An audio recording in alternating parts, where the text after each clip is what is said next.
The hottest spot in Miami is the home to the Miami Heat. They've won 18 straight home games and made their fans smile. They haven't lost in 2.5 months. Tonight, another win would send them to a Game 7.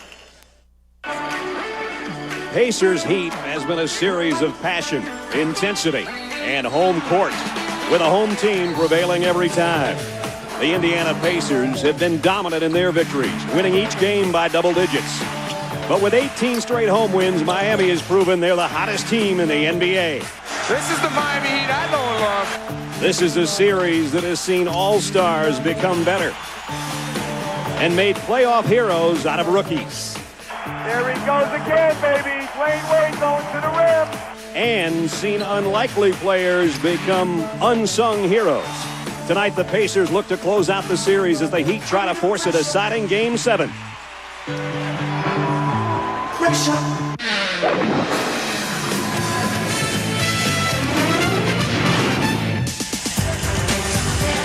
sold-out crowd at American Airlines Arena where the Heat hasn't lost since March 2nd. Can they keep that string alive and keep this series alive? They need to. They've got to play like there's no tomorrow for them. They would force a Game 7 in Indiana if they can win tonight. You take a look at the McDonald's NBA brackets. The Pacers with a chance to close out. Detroit and New Jersey, they'll straighten that out on Thursday. Tomorrow, so will Sacramento and Minnesota. The Lakers have already got their feet up on the West Coast just to see who they're going to play. Welcome, everybody. As always, my partners are Dan Marley and Sean Elliott. Guys, we have dissected this 6 ways from Tuesday in the pregame, and in our shot earlier, let's talk about key matchups or a key player in the ballgame. Well, to me, I think it's the 2 point guards, Jamal Tinsley and Dwayne Wade. They're both averaging 6.5 assists a game. Wade's doubling in the point production. But Jamal Tinsley's shooting 53% from the floor, 50 behind the line. But what these guys do is get in the paint. And if they continue to beat their defensive man into the paint, that puts a lot of pressure on the other team. And, of course, they can set guys like Jermaine O'Neal up. And, Sean, 2 old friends are not so friendly anymore in this series. I'm going to go Bill Walton on you guys and say that this game is about the big people. Jermaine O'Neal against Brian Grant. Brian Grant, undersized in this series, has done a tremendous job in the low block area. But Jermaine O'Neal was 3rd in the voting for MVP this year. He's having a fantastic year, playing much better in this series than in his first round series. And let me tell you, besides that, add Jeff Foster to that mix, the way he played last game. And now it's interesting to see if Brian Grant's going to hold up. There's Foster. He had career highs in points and rebounds in a surprising performance that got him their Game 5 win. As we take a look at the Bud Light starting lineups, Reggie Miller warming up. He's the oldest guy on the floor and a key element to the Pacers with Tinsley in that backcourt. Artest, O'Neal, and Foster up front for the Heat. The rookie Dwayne Wade, Eddie Jones, their leading scorer during the regular season. Caron Butler, who Jim talked about in the pregame. Lamar Odom's been sensational, but had an off game in Game 5. And Brian Grant as well. There's the lineup. 4th man in our team is Jim Gray courtside. James. Brad, good to be with you. I spoke to Jermaine O'Neal. He only practiced for 20 minutes yesterday. He's had some reoccurring back spasms. He got him worked on today with some electronic stimulation. He also had a massage. It's bothering him quite a bit. Rick Carlisle, when we asked him about it, said yes, it was a problem for him in practice. He sat him down because he thought the game obviously was much more important than practice, but he's going to keep a close eye on him. Doesn't want to blow him out tonight in the event that there is a 7th game that he couldn't play. He worked out extensively in the pregame with assistant and associate head coach Mike Brown, I think just to keep that thing loose. Tell you what, this arena's loose, ready to turn loose. 20,000 plus on hand, 18 straight home wins. Jack Nees has got it in the air, and we're underway in Miami in Game 6. This is Tinsley, met at the point by Dwayne Wade. Artest will take the first shot of the ball game, and it's too strong. Rebound, Foster. And you see Jermaine O'Neal keeping that ball alive, allowing Jeff Foster to sneak in there and clean up the mess. Yeah, Foster getting his 21st offensive rebound of this series. Reggie Miller lights it up from outside, just inside the 3-point line. Carlisle's got to be happy to see that first shot for him to go down because he's one of those guys that gets hot. There's no stopping. Yes.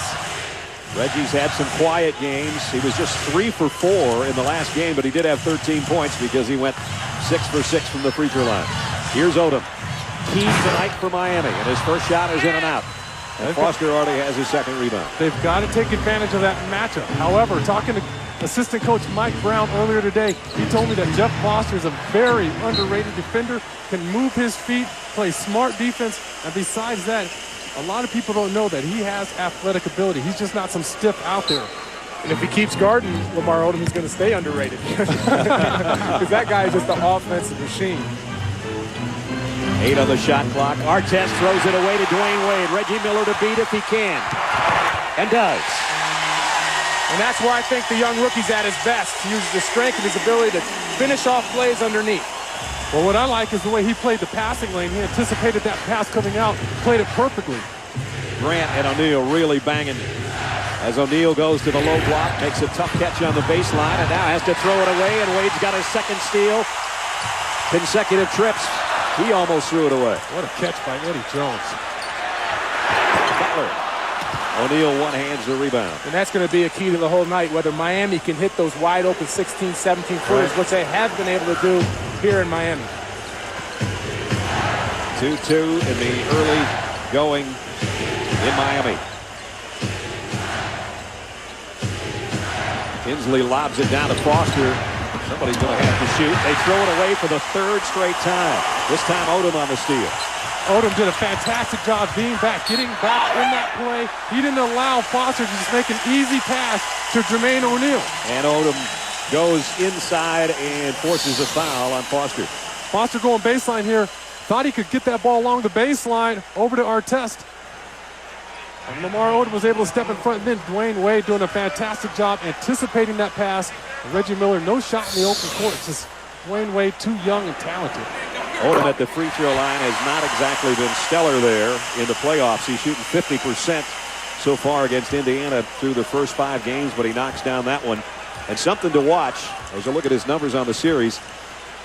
He forced that foul by Foster. Foster, if he has a fault, is that he gets in early foul trouble. And I think Odom had the mindset that we're going to get a couple early on him and see what happens.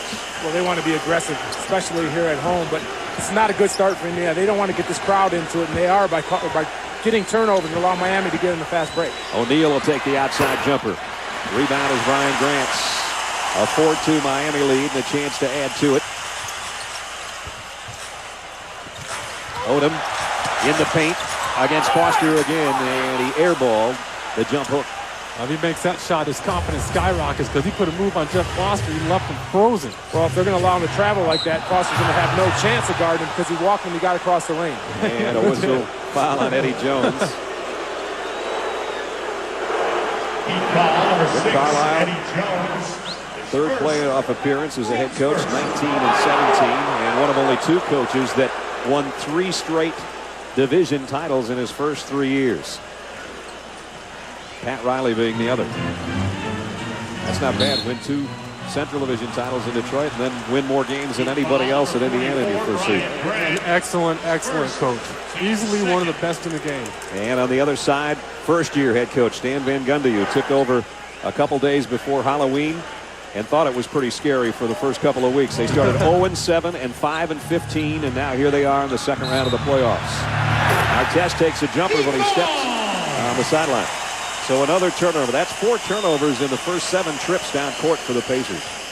Well, I know we beat it over and over again, but the job that Stan Van Gundy has done here, after, like you said, after starting 0-7 and now challenging the #1 team in the Eastern Conference is remarkable. Eddie Jones, a pick and roll to Odom. He goes against O'Neal this time and scores. And that's where Eddie Jones can be valuable. He hasn't had a good series shooting-wise, but they still have to respect their shot. You see him there coming off a screen. They had to help. He made a perfect pass to Odom, who made a nice finish. As Thunder said, exactly what the Pacers didn't want to happen. The crowd getting into it early, and as Artest drives for his first basket, that quiets him momentarily. You know, when I was in San Antonio, we had Jerome Kersey, probably the strongest guy I ever played with, and I nicknamed him Manimal. I think that nickname has to go back to Ron Artest. He's just so strong, he overpowers you. And here's Odom against O'Neal again. And last touched by the Heat. Boy, he had great position. He just didn't finish. Yeah, see, here's us talking about the pick and roll. Eddie Jones comes off strong. Foster's got to help just for a moment. O'Neal's too late to get over there. And Odom finishes it at the hoop. The last time down, they couldn't. Same play, or virtually the same play. Artest muscles his way on the baseline. Ouch. Ooh, and that's what I'm talking about. Do you see that power? Once he gets his shoulder past Caron Butler, it's all over. I think Rick Carlisle said it best. He said Ron Artest plays basketball like Jim Brown used to play football. There you go. You are old, Brad. I am old. And tipped and out of bounds. Last touched by Wade. First Miami turnover. Isn't Brad your dad? Wasn't that the whole thing we were talking about earlier? Just a rumor. The lookalikes. The lookalikes against the soundalikes. Here's Artest with 3 on the shot clock. And another steal by Miami. A great one by Butler and the feed underneath.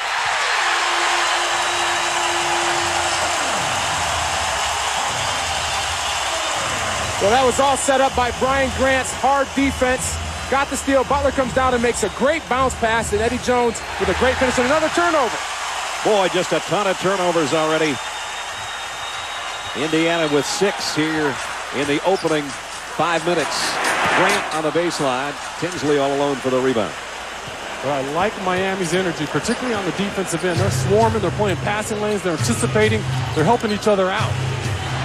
Here's a double team on Tinsley. Foster's open. He'll take the jumper. Well, not much of a jump. Set shot. Jones with a rebound.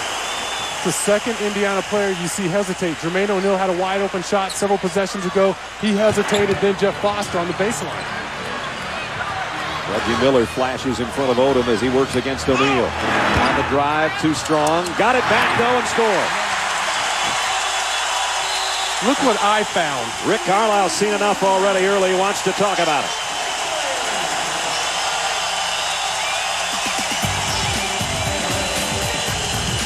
It's been a story of steals and turnovers, like this one by Butler, who tightrope the sideline and then fed Jones on the reverse layup. Well, he tightrope. He was following several stories. Was out of bounds, came back in bounds to get that basketball, makes a beautiful. They've been getting loud at American Airlines Arena as they have not lost a game here since March 2nd. That was Toronto. Ironically enough, that guy, Dwayne Wade, didn't play in that ball game. And as Rick Carlisle told us, we got lucky when we played the Pacers here because Wade didn't play in one game, and the other game he was coming off an ankle injury and saw limited action. Well, tonight, Miami has done what they wanted to do, gotten off to a quick start. They've done it with steals, turnovers leading to fast break points, and they've got a 4-point lead with 6:10 remaining in the first quarter. And there you see half the time the Pacers have had it, they've turned it over. Reggie Miller on a runner, and he'll have a chance to make it a 3-point play. He is the master. He's still the master at moving without the basketball. See a guy now in Detroit, Rip Hamilton, who's just as effective, but Reggie Miller, he's impossible to guard when he continues to move off screens. Reggie has missed 1 free throw in the postseason. He's 18 of 19. Reggie's old enough to be Rip's dad. That's what's amazing, how Reggie just keeps on going. He's got 5 already.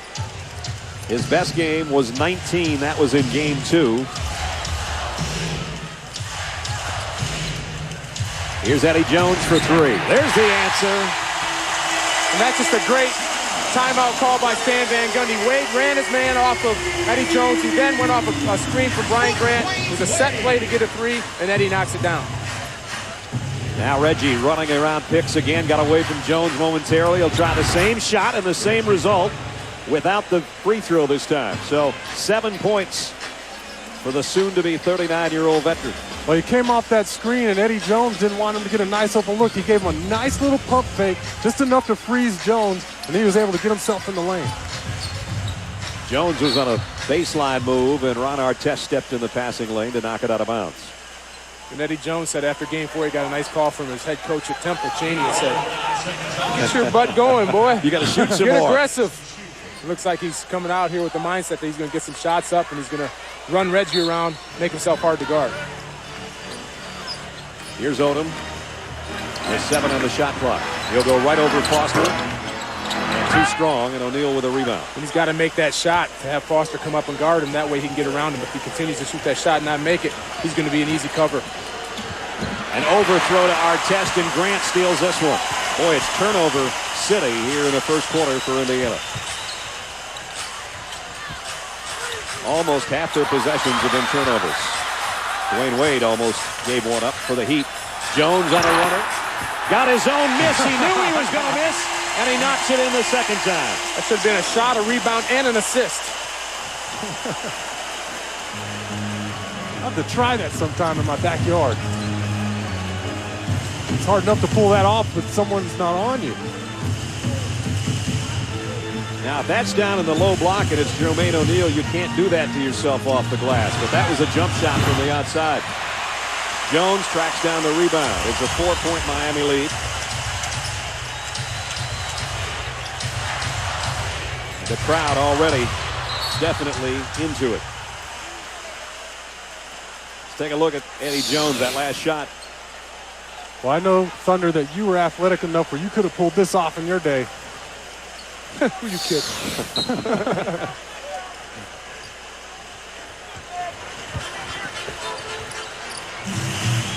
Starting five has been on the floor the whole time. Reggie Miller takes a run at Jones. He tried to rattle one off the glass from the outside, and it was too strong.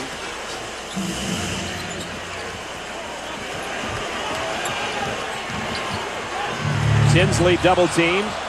Got it back and got it to O'Neal down low, but he missed in close. Both teams are just having a steady diet of pick and rolls. Miami's doing a good job of trapping, and they're trying to spread the defense. See Wade getting into the paint. That's a sensational move there. Great spin move by the rookie and drew a foul. Larry Bird, president of basketball operations for the Pacers, looking on. Pat Riley, the president of the Heat.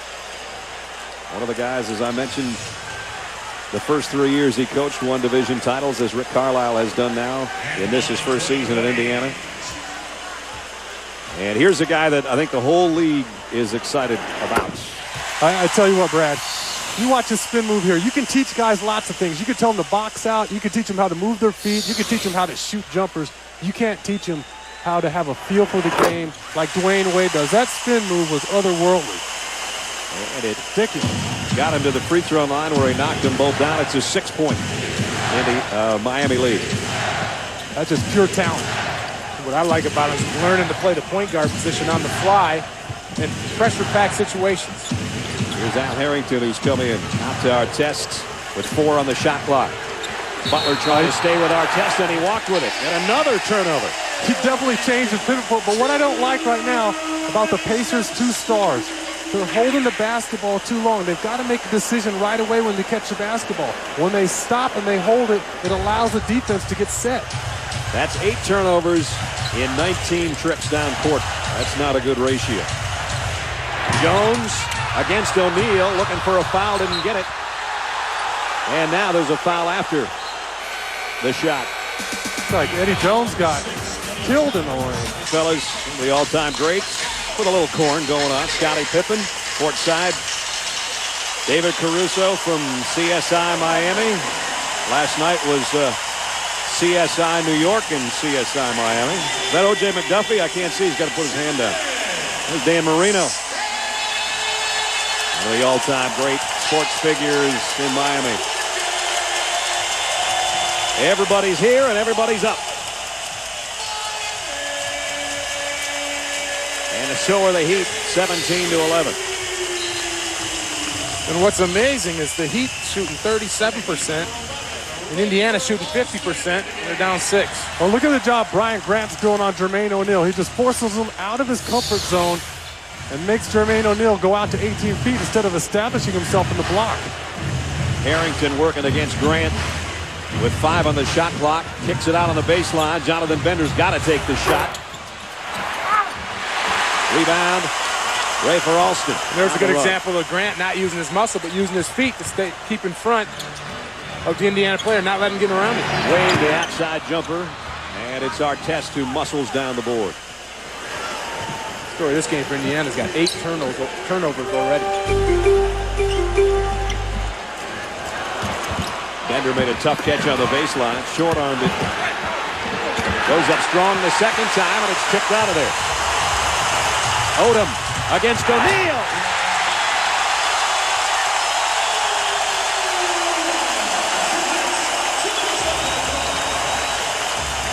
Tell you what, the Pacers better wake up pretty quickly here. They need to get O'Neal down the block, get this guy some touches. He's got 0 points. He's taking 2 shots. So they got to find a way to get him the ball on the block.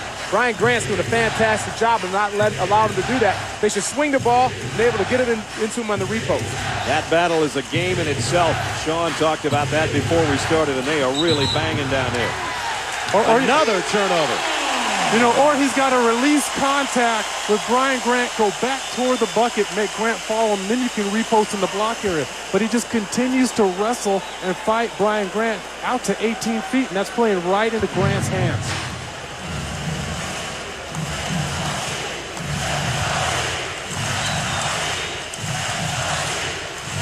Our test is on Dwayne Wade, as he was for much of Game 5. He got off a decent shot there, but didn't get it to go. Artest got off a decent shot, too. Popped him in the nose as he let go of the ball. So Artest said, here you go, Rook. Take that with you.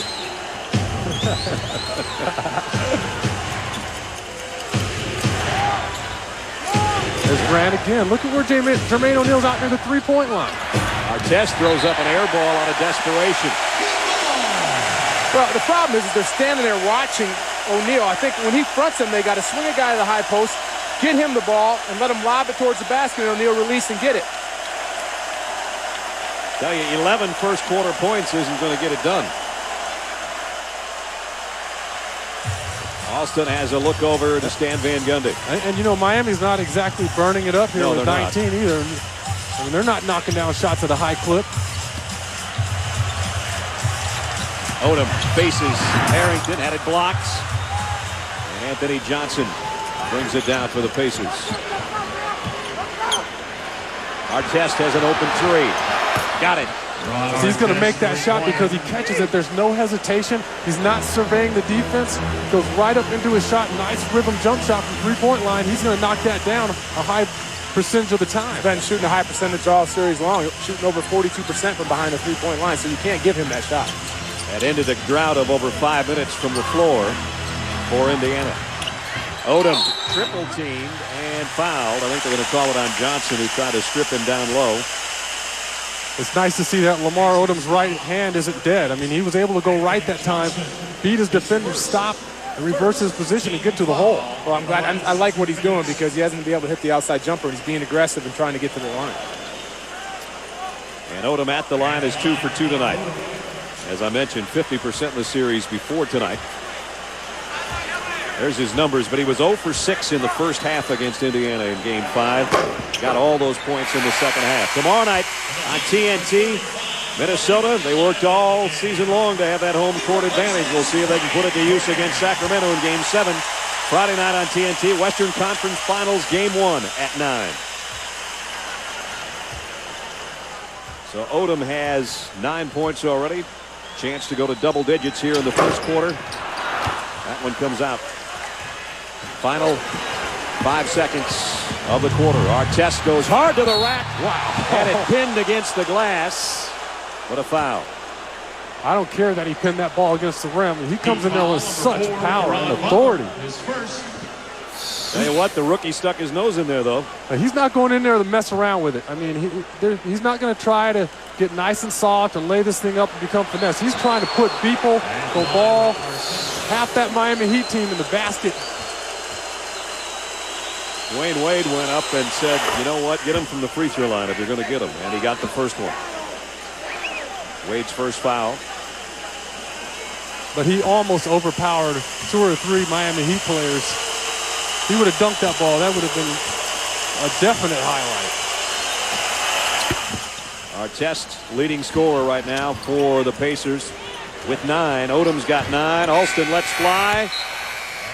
And the first quarter belongs to the home team, as is that first quarter with 9 points, off to a great start in his 5th year, sometimes misunderstood, sometimes much maligned in his 4 years and criticized when he was with the Clippers.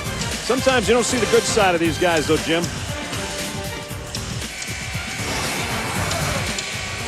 tragic story, but there is a good side to it. Very sad thing happened to a couple of brothers here in the Hialeah, Miami area. Their house was burned down. Roberson August and his brother Conrad lost 4 siblings and their mother. Their mother, it's been found by investigators, tragically set fire to their house. She was in desperate need of money.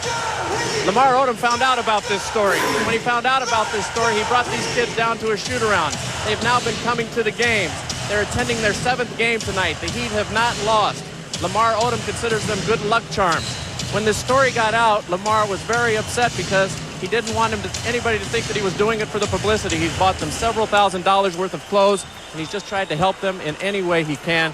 It's a tragic, tragic story, but it shows a real good side of Lamar Odom, one that the Clippers quite honestly hadn't seen, because when they let him go, there was a quote in the paper by Elgin Baylor that said they let him go because of character and other questions about that character, and he's showing quite differently here. Well, you know, he's been pretty much a model citizen since his arrival, as he showed up and in the offseason workouts was with his new teammates every day.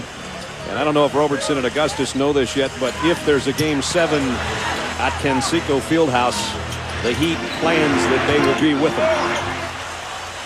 I tell you what, sometimes, you know, lots of times you see guys that just need a change of atmosphere, a change of environment. Lamar Odom got exactly that, and it brought out the best in him. Yep. It's a heartwarming story for sure. Story of the Pacers so far in this game, a story of turnovers and poor shooting. Austin Crozier kicks out. Bender will take it outside. Rebound is Odom, the guy we just talked about. Sean, you're right. The Heat has always been a team that's tried to give back their community. Has done a lot for this city and the areas around, and it's great to see Lamar do something like that. It's just a great, great thing he's done. Well, a great crossover dribble by Dwayne Wade, but then the outlet pass wasn't that good. Hey, Sean, while we got a lull here, we got to say happy birthday to Bunny, Brad's mother.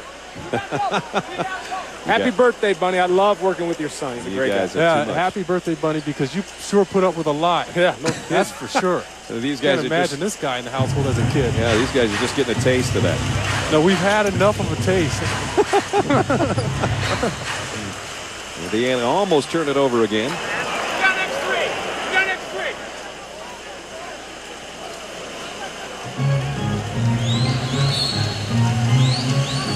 10:52 remaining till halftime. Johnson, Artest, Crozier, Harrington, and Bender on the floor for the Pacers. O'Neal's not out there right now. Artest is their best scorer on the floor. 5 on the shot clock. Odom really playing Johnson tight. He'll take the outside shot. The rebound. Crozier keeps it alive. Lamar Odom did a remarkable job of moving his feet, but he's also so long and rangy. He can afford to space Johnson or whoever is in front of him. Well, each member of this Heat team, I don't care who they are, is not allowing any of the Indiana players to post up. They're fronting, they're pushing them off the block, and everything Indiana's getting from the outside they're trying to create has taken away a lot of their game. This is the way they played in Game 4, fellas. They didn't play anything like this in Game 5 in Indiana. I mean, but they're going to Austin Crozier against Lamar Odom in a one-on-one situation on the perimeter. Because Miami's doing such a good job defense of taking away their first and second options. The clock gets down, they get the ball in somebody's hands, and he has no choice but to try to make something happen. Caron Butler a chance to add to the 4-point lead, but the Heat now has missed its last 5 shots. Bender had it stripped away by Wade. It eventually got back to him in the corner, and he knocked down the 3. And that's the shots Indiana's going to have to make, because right now they're not going to get anything inside. No, there's nothing. There's no food at all in the lane. No field goals in over 4 minutes and 5 trips. Wade feeds Malik Allen inside. Whoa! There was a man block and a pretty good hurdle job. Ron Artest knocked that over the photographer's heads and then thought he'd run it down at the same time. And this is a man's block. He just destroyed that. That's a kill in volleyball. Here it is coming. A little help, and then. And if I see him coming, I'm running for the exit. Well, no, thank you. They'll head to the sidelines right now. Indiana's closed the gap. Miami clinging to a 1-point lead with 9:17 left in the first half. To a 1-point lead now. And some great defense in this game, especially on Jermaine O'Neal. Well, we talked about it in the open, and you see Brian Grant here in these clips. He just continues to fight Jermaine. He's fronting him. He's forcing him out of his comfort zone. And he's fronting him almost at the three-point line. Jermaine O'Neal has got to release contact, reestablish himself in the post. Now he's turned into an outside player. Again, here he is, forcing him way out, and he finally decides to spin and go toward the bucket, but then it's too late. The shot's up. And another bad possession by the Indiana Pacers. Only 6 players have even scored in this game, 3 from each team. There's 6 seconds on the shot clock as Caron Butler will inbound. Yeah, it hasn't been pretty. Miami's playing great defense, as you've seen there, but they're only shooting 29%, so that's allowed Indiana to stay in this game, who's obviously not lighting it up themselves. Eddie Jones got a good look for a 3 off a pick on the inbound play, but couldn't knock it down. Boy, every pass inside's contested. You guys have been talking about. Oh, yeah, they're fronting everybody. And as soon as if they do make a pass over the head, there's another guy from the weak side getting over there to smother the guy and have no shot but to reverse the ball and take an outside jumper. Crozier shot a 17-footer that went 21 feet. Udonis Haslem on the floor, along with Butler, Alston, Jones, and Brian Grant. A different looking lineup with Odom and Wade out of there. Butler still hasn't scored. Had a chance to there. Missed that little 2-foot putt. Yeah, he did everything right there. Made a nice move to get to the rim, but just couldn't finish. Miami actually had an 8-point lead, but it's been a 9-1 run for Indiana to get back to within 1. Eddie Jones is shaken up a little bit after contesting that shot by Reggie Miller. The Heat has missed 11 of its last 12 shots. And they still hold a 1-point lead. Haslem has a look at the shot clock on the other end and now goes over Crozier and got it. Udonis Haslem. Yeah, good move there. They came down and ran a play for Eddie Jones, and as Sean had said, he ran into a cameraman, I think, after contesting Reggie's shot. He wasn't in any kind of position or shape to have a play ran for him. What about Haslem, though? What about the Miami bench, the way they've responded this entire series? Here's Harrington, one of the best off the bench for the Pacers, and way too long on the jump shot. And the Heat throws it away. Which team was the all-time champion? You can log on to NBA.com and cast your votes. The all-time finals challenge, only on NBA.com. O'Neal coming back in for Rick Carlisle's Pacers. And I think if somebody had told Stan Van Gundy that with 7:20 remaining in the half, Jermaine O'Neal would be scoreless, he'd say, I'll take some of that right now. Harrington, nice spin move on the baseline. Headed blocked by Grant, but a foul. And Brian Grant actually nodded and said, you're right, I did foul it. You know, don't see that very often. But again, you have another Indiana player going one-on-one along the baseline. The ball hasn't moved, so the defense is ready.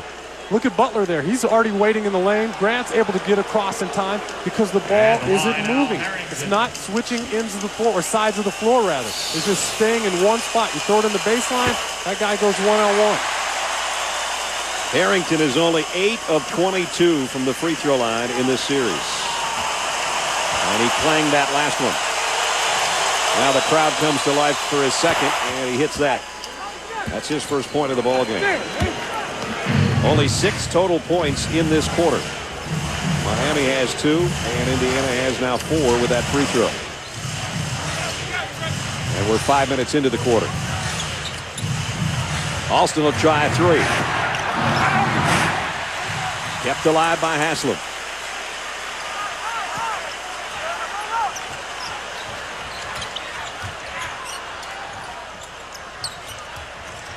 There's a double team on Alston. Gets it back to Grant. He'll take it from the elbow. And Reggie Miller with a rebound.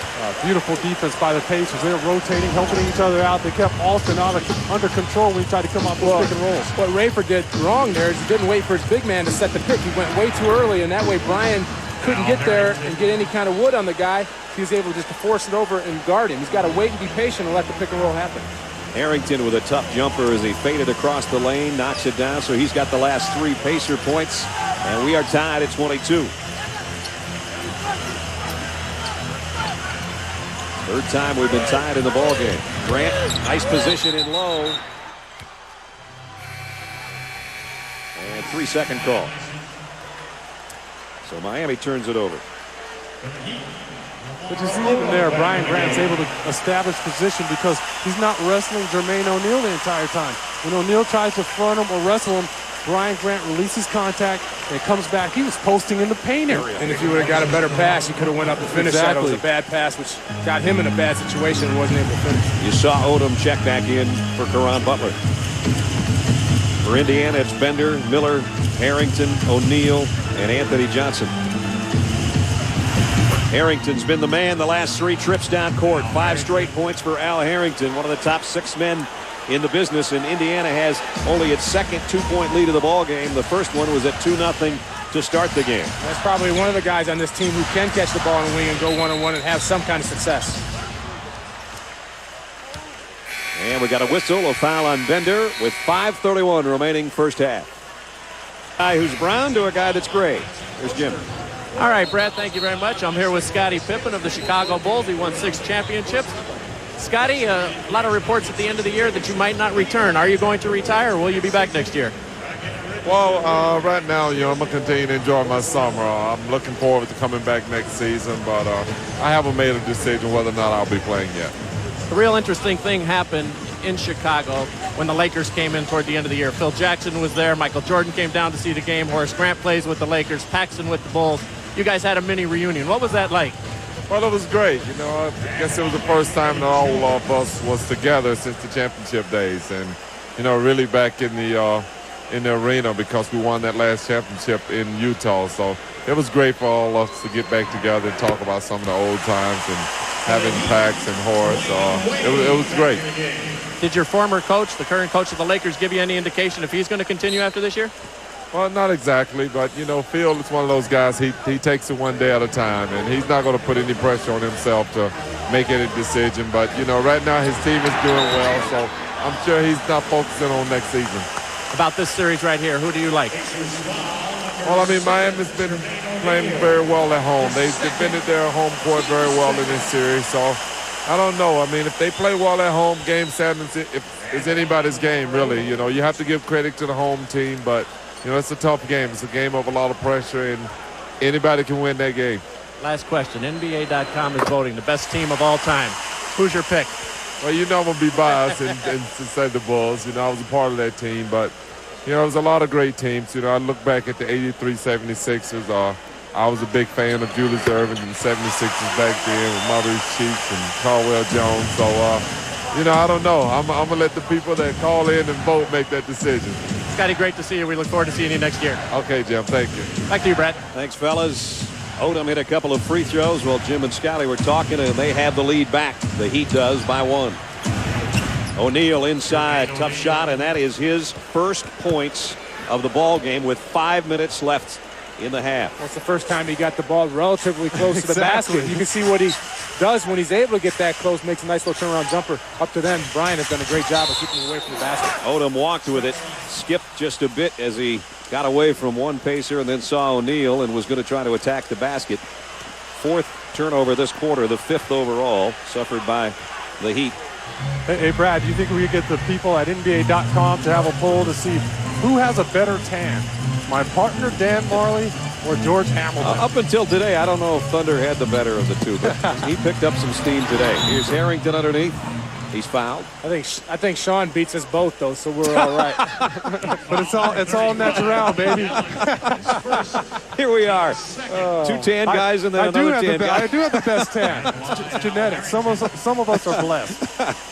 You got your coat off too. Now George has kept his foulard in his pocket there, and Sean has taken his coat off completely. I'm gonna get somebody in a truck for that one. Yeah. That's just not fair. That ain't fair. No. They got all the camera angles. I spent some time at the pool today. There's nothing wrong with that. You were studying. I saw you. I know. You were right next to me. Looking good in that Speedo, buddy. Oh, I'm glad I wasn't there. I'm glad I wasn't at the pool. That's an ugly thought. I wouldn't have eaten all day. Pacers with their biggest lead. They're up by 3. They got Johnson on Odom. They're trying to get him the ball. He pushes it out to Wade. Wade's been kind of quiet offensively. Allen tips it in. Malik Allen's first basket. And that's one of the guys that Sean had talked about for the Heat coming off the bench. He's had some huge games for this Miami team. He's giving them points off the bench. He had 13 in Game 3. He had 12 in Game 5. And they've needed all of them. And away from the ball, Allen and Harrington get tangled up.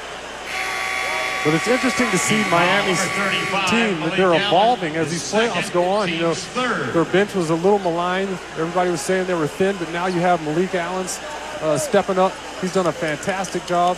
Haslam showed us something early on in this ball game, and Rafer Alston. And during this series, they played this Indiana bench relatively close. Today it's 10-4. Tonight Indiana with the bench advantage. And Reggie Miller pushes off. 31, Reggie Miller. That might have been the first time he's ever been caught cheating. Been called for it. Yeah. Because both you and I have been pushed off before. I never got that call. No, Reggie's pushed us before. Oh, I know, but I never got the call. Indiana by 1, and we're under 4 minutes in the half. Jones against Miller. Fades. And Harrington with a rebound. Harrington's been big off the bench tonight. Tinsley in traffic, and he knocks down his first shot of the ball game.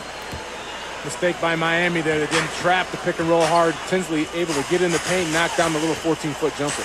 Malik Allen's waiting for him, but he's waiting for him on the other side of the free throw line. There you saw the bench scoring. Very close. Eddie Jones on a 3. And Reggie Miller with a rebound.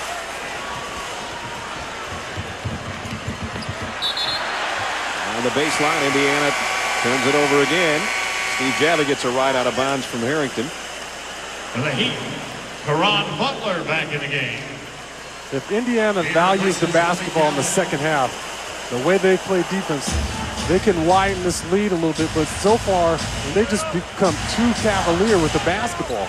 Turned it over 10 times. Wade inside this time. That cuts the lead to 1. Indiana's going to talk about it with 2 minutes, 50 seconds remaining in the half. Dwayne Wade went to his bag of tricks. We've seen a lot of those tricks so far in this, what has become a great series between these two teams. See, Al Harrington tried to step out there to take a charge. Dwayne Wade just jumped right through him. Coming up in moments on the Toyota Halftime Show, we'll preview Game 7 between the Pistons and Nets. And meanwhile, a little baseball news. Randy Johnson perfect through 5 innings in Atlanta. We'll keep on top of that. But, guys, let's talk about this game so far. Your thoughts, Tim? Well, I'll tell you what, if I'm the Miami Heat, I'm feeling pretty good. When you shoot 28% for a half, you come out, you're still in the game, only down a point. They have to be feeling pretty good. They're going to shoot the ball much better in the second half. Well, two things concern me if you're Miami. One, the fact that Indiana now rebounding much better. And secondly, how long can you continue to be physical on the post and maintain that post defense? In other words, the game is close. Indiana is still in it. And if you're the Miami Heat, that's not good news because you're the one on the brink of elimination. Get it together. All right, meanwhile, Randy's now perfect through 6, so we're keeping an eye on the baseball game. I know you love that, Big Craig. unit. Let's go back to Brad on. Nessler. Fellas, nothing perfect about this game so far, that's for sure, but it is, as you were talking about, a tight one. Indiana leads by 1, 30-29. Lamar Odom, the leading scorer. Dwayne Wade hit that last basket before the timeout. Odom talks about the sensational rookie. I think his poise, which you cannot teach. You know, you got some guys that have been playing in the league for 10, 11 years, and they don't carry themselves like Dwayne carries himself, you know, on the court. It's like he's been here before. Maybe in another life, but he's a first-year pro out of Marquette.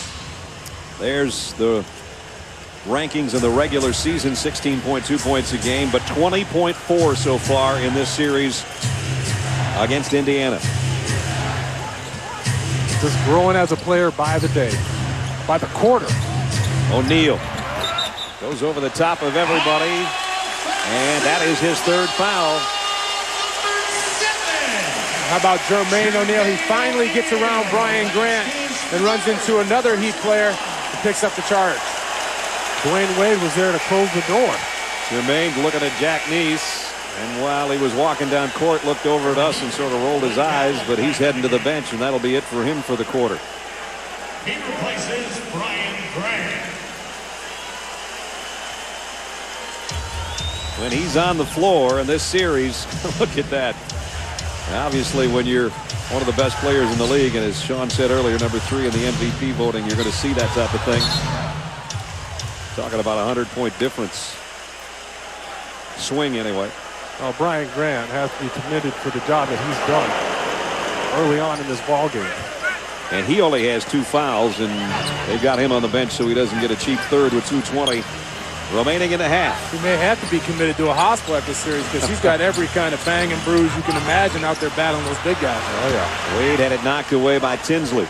And that's the one thing Wade really has to work on. If there's one weakness in his game, is he has way too many turnovers. You see that little Jackie Chan kick while Tinsley was throwing out there?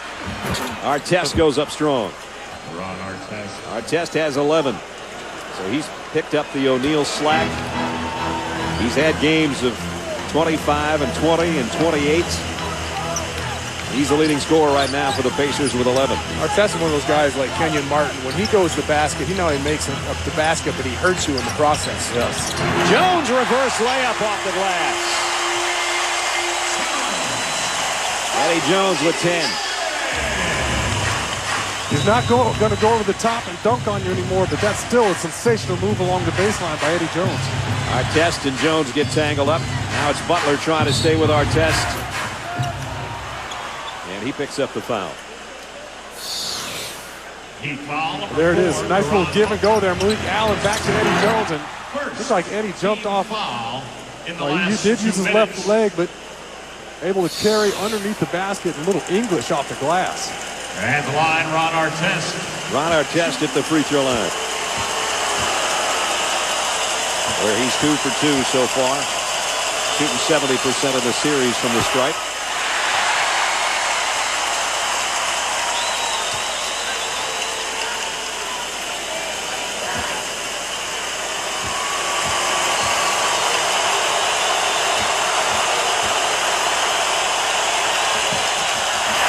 Got the second. 12 for Artest with O'Neal looking on with just 2 points and 3 fouls. Chance for Miami to tie this trip with 1:10 left in the half. Allen, Foster on him close. And Foster got the rebound off the miss. And Foster with some smart defense there. Doesn't react to ball fakes. Little ump fake, just keeps his feet. Right back to Artest they go. Now it's Reggie Miller for 3, and he got it. Reggie Miller, 3-pointer. I don't think, Caron Butler made a big mistake there. Reggie threw in the ball. He sank down way low, lost sight of Reggie, who floated to the corner, and got a wide open 3. You cannot leave this guy on the strong side. I like the pass Ron Artest made. He had Dwayne Wade on him. He could have overpowered him. Instead, he gave the ball back to Reggie. Reggie had only 7 points total in the previous 2 games here in Miami. He's already got 10 points tonight, including this one from the place he loves to live, outside the 3-point line. A 5-point Miami lead. Indiana lead, excuse me. The last time Miami played at home, Austin Crozier hit a 3-pointer right before the end of the half, and we thought that might have been a knife in the guts to Miami. Reggie Miller just hit one before that timeout. And all time in the playoffs, 290, and look who's in the top 4, the Thunderman. What? That's what I'm talking about. That's what I'm talking about. I caught a few of those too, by the way. Alston for 3. And he's going to get it back. Odom lost it going inside. Scramble for the ball, and let's see the call on the baseline. Yeah, I see on that play right there, Caron Butler on the strong side cannot leave Reggie Miller. If you're going to double team Ron Artest, it's got to come from the weak side. You can't go off of Reggie Miller and allow him a wide open 3. He knew it immediately. You could tell he put his head down. He knew that was a mistake. I'm sure Coach Van Gundy made sure he knew it when he went back to the bench. That foul underneath was on Artest, and that is his second. Miami is 4 out of 16 this quarter from the floor. Final 30 seconds of the half. Butler's been the quiet one for Miami. He has not scored at all. Must have been that Jim Gray interview in the pregame. Took him off his game. Wade up and in. Oh, that's just... Holla! I love that move. Got to the plate, made the nice spin move, shot the teardrop. That's just sumptuous, man. I mean, that's just, what a move by Dwayne Wade. That spin move is so quick. The defender's caught staring at half court. We got holler and sumptuous in the same sentence. Last shot of the half. That's good. Oh. So the lead gets cut down to 3. And Dwayne Wade, 8 points in the first half. The rookie with a variety of moves, including this one, that has put us where we are at halftime, which is what Miami was down by in Game 4 and came back to win. They lead.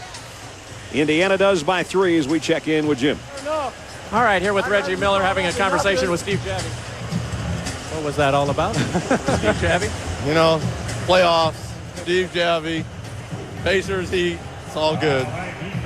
You have turned the corner in this game. You were just 1 for 7 with 7 total points in games 3 and 4. What offensively has changed with you to get you in rhythm here tonight? Well, you know, getting into the lane a little bit more. I'm coming off screens and trying to slice into the lane to create opportunities. You know, right now they're not really stepping up, and I'm getting some pretty easy shots, but we got to do a better job on the defensive end. It's not going to be one on the offensive end for us. Defense is really what's going to carry us. A better job. You guys held them to just 5 for 17 in that quarter. Was that poor shooting, or was that, obviously, I guess you don't think it was good defense. Was there poor shooting? Well, it's a combination of both, but, you know, you're never satisfied, especially on the road. You know, you always feel you can do better, and I know we can. All right. Thanks, Reggie. Good luck Thanks, this Jim. second I appreciate it. Back to you, Brett. All right, Jim. The Heat had only 13 points in that second quarter. That's their lowest scoring quarter of this year's playoffs, and yet they're still within 3. Don't forget, Toyota Halftime Show coming up. Kevin and the gang will be in the studio. Motor City Showdown. They'll talk about the Kings and the Timberwolves. Game 7 preview and lightning strikes. The Heat not striking tonight. The Pacers are. But we still got a lot of basketball left at American Airlines Arena here in Miami. Halftime, 36-33. Show. Ron Artest with a game-high 12 points. That's a scary thing about the Defensive Player of the Year. He can score. Well, he was an all-star, and he's averaging 18 points this season, and they're going to need more offensive output from him if they want to win this game.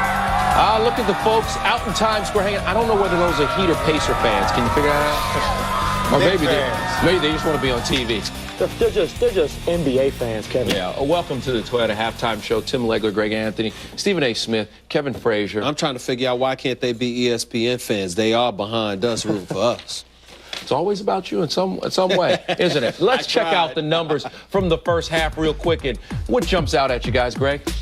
For me, it's the turnovers for Indiana. You're a point guard. It should jump out. Turnovers, again, they're shooting the ball well. They're getting what they want offensively. And this is in spite of Jermaine O'Neal not really having an impact in that first half. So they got to feel good about that. I think for me, it's that shooting percentage for the Miami Heat. Usually teams don't shoot that poorly at home. And you watch them in the first half, I think they had a lot of possessions that weren't quality possessions. One pass and trying to take somebody on Indiana off the dribble, that won't work. That's not a formula for success. Well, for me, the thing is Reggie Miller. I mean, you've got to shoot out there. Jermaine O'Neal has only 3 shots in the first half. Obviously, they've decided to defend him. They're giving Reggie Miller open shots. That's a very dangerous thing to do, to let that man get warmed up on the road. Reggie Miller, 10 points in the half. He had 7 points in the first 2 games in Miami, so that could be a key if Reggie's flowing.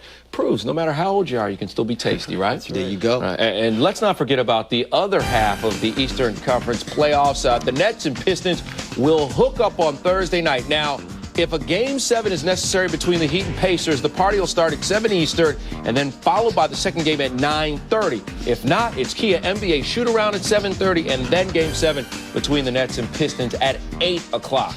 Just don't worry. We'll be there on Thursday for you, all right? You know what? Let's look back at this series between the Nets and Pistons. And you know what? The first 2 games, it was all about Detroit, wasn't it, G? Oh, no question. They came out dominated. They were much more physical. They set the tone defensively. And offensively, Rip Hamilton really carried. Things changed in New Jersey, though, Steven. Oh, yes. Detroit came back, handled their business. Rip Hamilton scored. Jason Kidd isn't the healthiest person in the world. Well, but Detroit won those New Jersey won those second 2 games by a combined 33 points. Then Game 5, a 4-hour triple overtime thriller to give the Nets a 3-2 lead. And then in Game 6, as you just mentioned, the series now tied at 3 games apiece. Anyway, we take a look at our Game 7 preview, and here's the thing. It's the first Game 7 in franchise history for the New Jersey Nets. Does that mean anything? No. Oh, okay. I don't think so either. Not with this group. Okay. They've been through the wars the last couple of years. They're fine. They're going to lose, but they're fine. Are they going to lose? All right, let's get your thoughts on this Game 7 on Thursday night. You first, Greg. You know, a lot of different things to think about, but I think ultimately it's going to come down to Jason Kidd. Can he have a big impact on this basketball game? Is he going to have the ability to make other people better and also hit some big shots for this basketball team? Pistons are going to win Game 7. That's the way I look at it. I don't think Jason Kidd is 100%. He was struggling. I was at Game 6. He was struggling in that half-court offense just to get by their point guards. The Nets are very concerned. They're going to rely on the shoulders of Richard Jefferson. I don't think it'll be enough because Rasheed Wallace will have had 72 hours to rest his feet. I agree with you about Richard Jefferson. I think in a game like this, I think it's going to be an ugly game, a low-scoring game. So you wonder where's the offense going to come from? Who's going to hit the timely shot? The Nets are going to counter Richard Jefferson. I think for Detroit, you're going to get a guy like a Tayshaun Prince or a Chauncey Billups. One of those guys has a big offensive game. I think rebounding. Because if the Nets rebound, they can run. If they can run, they can score, play against anybody. And again, I think that's all predicated a lot on Jason Kidd. He's got to continue to rebound. So you're saying fire Nets, those other teams. So I do think Detroit's going to win the game. But I think New Jersey has a legit chance. I picked Detroit early on, but I think they have a legit chance. It's going to be tight. It's going to be tight. It's going to be tight, but, you know, I didn't elaborate on that because I thought that's a foregone conclusion. I expected Detroit to out-rebound, and I expect them to win. President of the Larry Brown fan club votes again. Hey, Randy Johnson, baseball is now perfect through 7 innings against Atlanta. We'll keep you updated on that. That's something else, isn't it? Well, I'm a big Randy Johnson fan. Are you? Big lefty. Yeah. Are you a big Dwayne Wade fan? Very much so.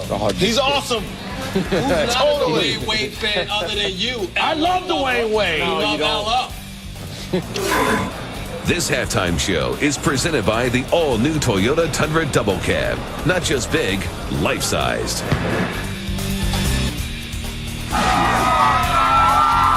Folks hanging out, kicking it in Times Square. Right now, the Indiana Pacers leading the Miami Heat. Heat trying to stave off elimination. Big baseball news, though, because the big unit doing big things. Arizona and Atlanta on Fox Sports Net. And that's Randy Johnson striking out Chipper Jones, his 10th K. He has one career no-no back in 1990. He has been perfect, though, before. He went 7 1/3 in 93. Meanwhile, we shift to hockey and the Lightning and Flyers, and Brad Richards with the power play goal to make it 3-0, but the Flyers would strike back and score 2 goals in 38 seconds. It's a good game, too. 3-2. You follow the Flyers. Oh yeah, they're desperate. They're desperate for a Stanley Cup championship. Hasn't been in over 3 decades. This is their shot. Philadelphia cannot stand any more heartache, Kevin. They need it. Enough hockey. Enough hockey, and back to basketball. Kings and Timberwolves, and this has been a great series so far. And it really concluded so far with a Game 6 where things really got chippy, guys. Got a little edgy. They don't like each other. That's what I'm sensing. When best friends start throwing blows. Right, and that's the thing. Garnett and Peele are good friends. I don't want to see the violence, but I like the fact that the teams at least appear like they don't like each other. I like that. That's what I want to see in competition. It's okay to dislike one another. Hard. When you have to sit there and look at the same guy 6 straight games across from you, you're going to get a little nasty. What you looking at me like that for? You don't like me? Is that what I'm just wondering. You looked at me like you didn't like me. Relax. You don't need any suspensions up here. A quick prediction, guys. Quick prediction, I think it's the Minnesota Timberwolves. Whoa, you came on board. Game 7 at home. The Kings, I mean, he's been riding the Kings all season long. They would have had it done it in 6. Not I could give them Minnesota wins this game. Of course, Minnesota. I picked Minnesota, but we got to watch you. You be flip-flopping a little bit. I wanted the Kings to take care of business. Tough time. Right? This one game, we got to take the Timberwolves. Game 7 at home. Why are you so violent tonight, Stephen A? Steve, why are you so violent? What's wrong with you, Stephen A? Mind you, the Lakers. This halftime show is presented by the all-new Toyota Tundra Double Cab. Not just big, life-sized.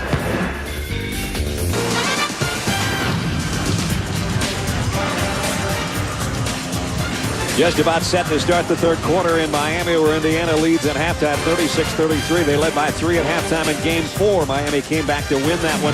Statistically, things look better in that Game 4 than as we take a look at our Nike halftime statistics. They look tonight an anemic 31% for the Heat, and still are within 3, guys. Well, they got to be happy they're within 3, only shooting 31%, but also Jermaine O'Neal only 2 points in that first half. They got to expect him to get going a little bit, but Miami to win this game's got to find their shot. O'Neal had 3 fouls and had to sit out about the last 3 minutes of the second quarter, too. Who's going to have to take over if Miami's going to push this to 7? Everybody for Miami, obviously Dwayne Wade's got to get it going a little bit more. Only 2 free throws in the game. 3 and 4 wins. He averaged just under 15 free throws a game here. So Indiana's done a nice job keeping him off the free throw line. Reggie Miller has picked up the slack of O'Neal's as he had 10 first-half points. Ron Artest with 12 leading the way for the Pacers. 2 guys in double figures for the Heat. Lamar Odom with 11. Eddie Jones with 10. Butler 0 for 5. He's another guy's got to find his jumper because he's going to find himself in a situation with a lot of open 16 to 17 footers. Let's see if O'Neal gets early touches here. Tinsley has to push one with 3 on the shot clock. That's not the shot they were looking at to open up the quarter. Jermaine O'Neal was posting near the three-point line in the corner. Jermaine O'Neal, a tough night. For more on him, let's check in with Jim. Brad, I spoke to Jermaine at halftime, and he said, hey, quite frankly, Brian Grant did a real good job on me in the first half. I know I'm only 1 for 3. My back is not bothering me. It's feeling pretty good. I will make my way through this game. Give him credit. He says, I won't mind ending the game 1 for 3 if we end up winning the game. And finally, over on the other side, I spoke to Bob McAdoo, the assistant coach. He says, our energy level went way down toward the end of the first quarter. We can't walk the ball up court. We're playing right into their hands. You saw while Jim was giving his report that O'Neal blocked Brian Grant's baseline jumper. Here's Reggie Miller. And the rebound, Caron Butler. Butler is still scoreless. Jones kind of throws it up, and O'Neal snatches it out of the air. Here comes Reggie, wide open for 3. Boy, he doesn't miss many of those. But Tinsley keeps it alive.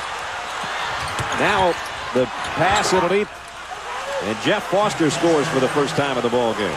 That was an interesting sequence. Indiana goes 3-on-1. Reggie stops for a 3. Luckily, Tinsley comes down with that offensive rebound. Reggie gets that ball back and makes a nice pass down to Foster, who's able to finish underneath. Remember, if the Pacers win this game, there will be no Game 7, and they'll have a little extra rest before they take on either New Jersey or Detroit.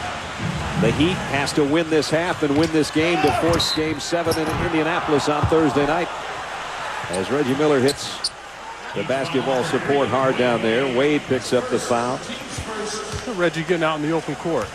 And you know, we're not seeing a whole lot of good body language from the Heat. They look a little lethargic. I think Coach Van Gundy sees that and maybe calls his troops over here trying to get them fired up. A 5-point difference here early in the third quarter. Just 2 minutes in.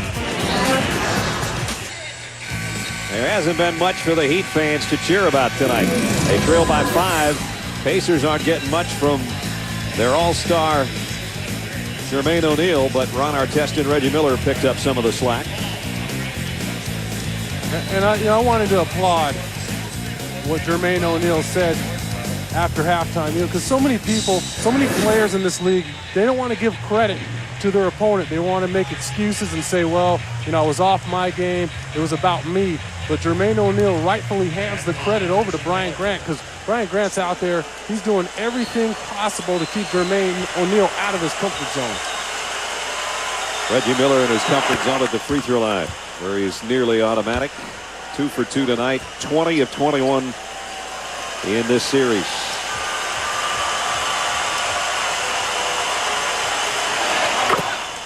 Got them both. A dozen for Reggie, and the lead swells to 7. That's the biggest for the Pacers tonight. Yeah, Miami's got to find some energy here. They don't want Indiana building a lead here. They want to keep this crowd into it, keep some momentum going, because they've come out of here in the second half and just have not looked good at all. The Heat have only 13 points in the last 14 minutes, guys. That's not going to do it. Well, they're not shooting the ball well. They haven't shot the ball well the entire game. The only thing that's keeping them close. That'll help. Oh. Well, good play, Barry Odom. It looked like he was going to go set the pick and roll, but just slipped it and dove to the basket. It's a set play, and Eddie Jones hit him with a pass, and he finished with authority. He gets the high percentage shot. Covered a lot of ground there in one stride, didn't he? Maybe he knocked that lid off the basket with that. Miller rims one out. Butler with a rebound. And now you got a play that maybe sparked this Miami Heat team, because they came, like he said, they came out of the locker room moving a step slow. Wade inside, strong. Too strong off the glass. Well, I was saying before that Lamar Odom dunk, the thing that's kept Miami in the game are the Indiana turnovers. 12 at halftime. Artest for 3. The rebound is Wade's on the run. Going down behind the back against Miller. And then leaves it for Butler. I didn't even see him sneak that pass over. I'll be honest with you. Somebody was in my line of view. That was very tricky. Now the crowd trying to come back into it. Miller tried one of those push passes of his, and Odom stole it. Odom is fouled by Foster. This is exactly what Miami needed, Brad, to get back in the game, get a couple turnovers, get a nice play on a pass and a dunk. And it brings the crowd back. You see Wade going behind the back and finds the streaking Butler who finishes. Just a great move by a young point guard who's coming into his own here in the playoffs. That's just a pass by a guy who knows how to play. Odom at the free throw line tonight, 5 of 6. Much better than he was earlier in this series. He has 14 points. But what sparks the Miami Heat? The turnovers again by the Pacers. Yeah, they need to get out in the open court and run and get as many fast break, easy layups.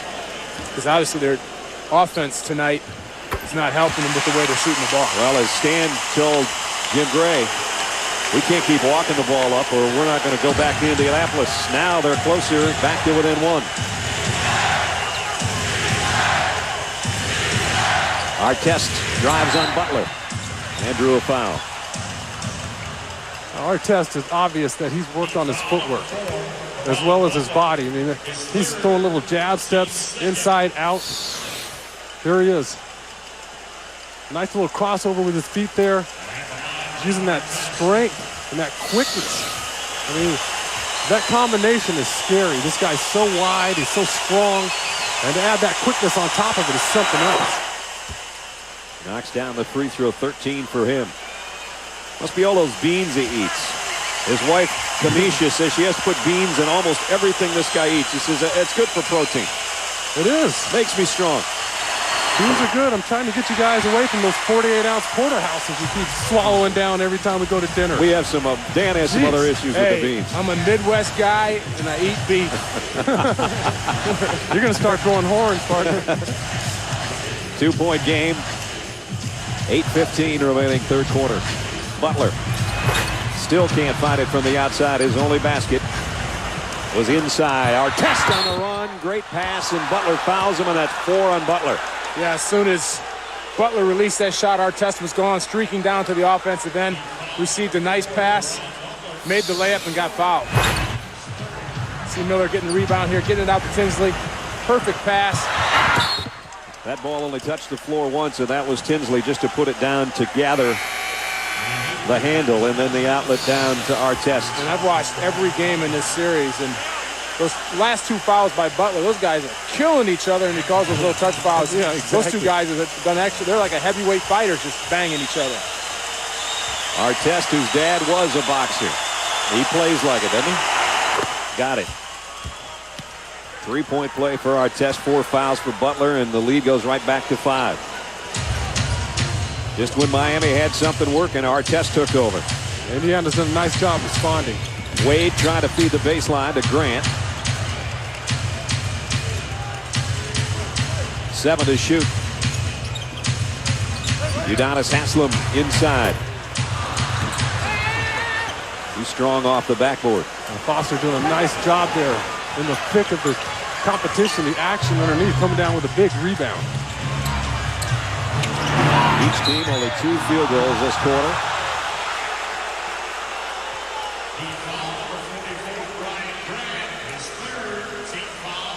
Brian Grant picks up his 3rd foul. Oh, what an excellent pass there by Jamal Tinsley. And you talked about it earlier, Dan, how Tinsley and Wade continue to get in the lane, and there's Tinsley again in the lane here and creating havoc. Yeah, once they break down the defense, they're able to get in that lane. They're such good passers, and they got guys around them who can finish. O'Neal with only 3 points, but his team is up by 6. Tell you what, this Indiana team better be tough, because it's hard to look tough with yellow socks on. Black shoes and yellow socks. It just wasn't a look that... I know we're in Florida, but this is ridiculous. The lead goes back to 7. I'm worried about you, man, because I didn't notice that. You should. He noticed that in the pregame. He was squawking about it 2 hours before the game. It's hard to miss. Well, now that you said so. 3 to shoot. Eddie Jones, baseline over O'Neal. Got the roll. Boy, they needed that shot. Indiana had been on a 6-0 run. Artest battling now with Odom. Same matchup, up and under with the left hand off the glass. That's serious skill right there. Well, Artest got the ball the first time. He got double teamed, didn't panic, got it back out, and they went right back to him. Then he attacked the single team. And what about switching hands, though? He crosses over there in the lane and then gives you a little lefty off the glass. Right now, it's too much. Number 23 for Miami. Stan Van Gundy takes a timeout. He's seen enough of Ron Artest. 18 points, pleading with his team. Their last pleading with his troops during that timeout. Pleading? What little voice he has left is almost gone. He wasn't pleading, he was going off. And he called a play there called floppy chest, which means Eddie's going to go down and be able to work off of both screens, either a double screen on the other side of the lane or a single screen. So we're trying to keep Eddie Jones aggressive here and get him going. Let's watch it develop with 6:40. There goes Jones off Grant. And now coming back. There's the catch. But he's got Jermaine O'Neal right in his face. And he has it stolen by Tinsley. Yeah, great job by Tinsley getting down there and get a hand on the ball, but giving back the favor and turning it right back over. Brian Grant comes up with a steal. Eddie Jones gave Reggie Miller a little shoulder shake that was very impressive. Grant trying to stay with it, does. Tough offensive rebound, but he threw it away. Tinsley with 2 steals in the last 2 trips.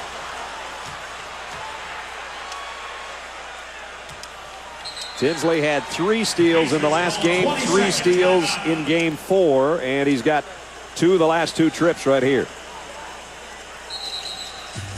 Both coaches concerned with the way their teams are playing right now with 6 minutes and 11 seconds remaining in the 3rd quarter.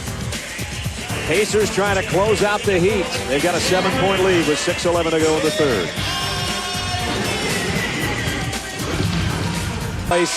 You don't want to end up in the Heat huddle as Stan Van Gundy and company are wired. We're down 7. Come on. You gotta want to win. That says it all. You got to play like there's no tomorrow because there won't be. And Eddie Jones got the message. I mean, the way he was working off these screens was amazing. He gave Reggie a little shoulder shake, and granted, he used his left arm, but you watch here. Watch his little shake. I mean, right there, Reggie's going the other way. He's on the other side of the lane. That move was blindingly quick. The problem was Jermaine O'Neal and Jamal Tinsley were there to steal it. Miller, Tinsley, O'Neal, Artest, and Foster, the starting 5 for the Pacers, are on the floor.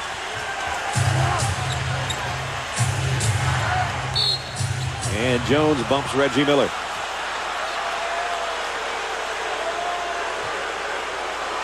A cheap 3rd foul on Eddie Jones.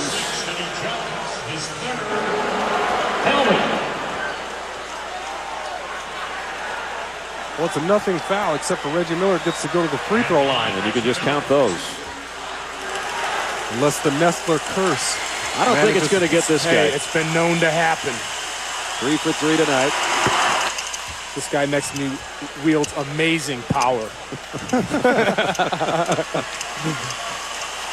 Perfect from the free throw line. He's only missed 1 in the series against Miami, and it stays that way. 14 for Reggie. Get an all-access look at the NBA playoffs. Tune in to the NBA TV playoff show Destination Finals nightly on NBA TV.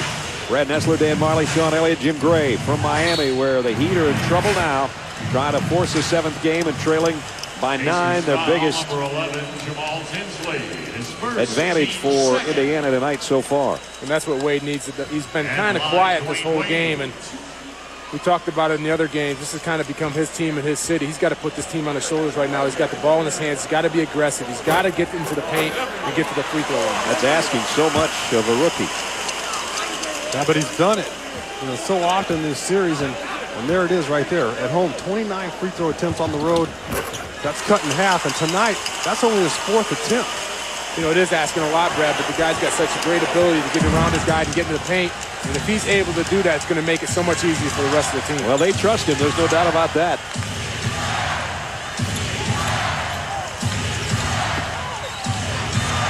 Tinsley for 3. Brian Grant with another rebound. Boy, Grant just keeps banging those boards, doesn't he? Wade again. That's what I'm talking about there, the ability to get in the paint and to convert on tough shots. He's got 12 now. Slices the lead back to 5. You see, they brought Jeff Foster over there to run a little high-low, but he doesn't want to shoot that 18-footer. And now he throws it away to Odom. And Odom's fouled by Miller, who wasn't going to give him a chance to go one-on-one with Artest.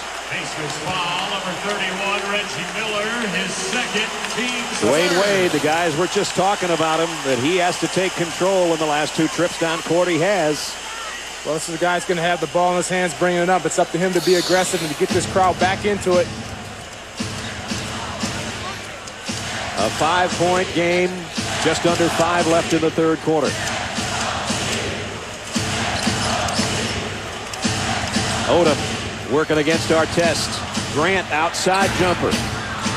Foster one-hands the rebound. The Pacers slow the pace just a bit.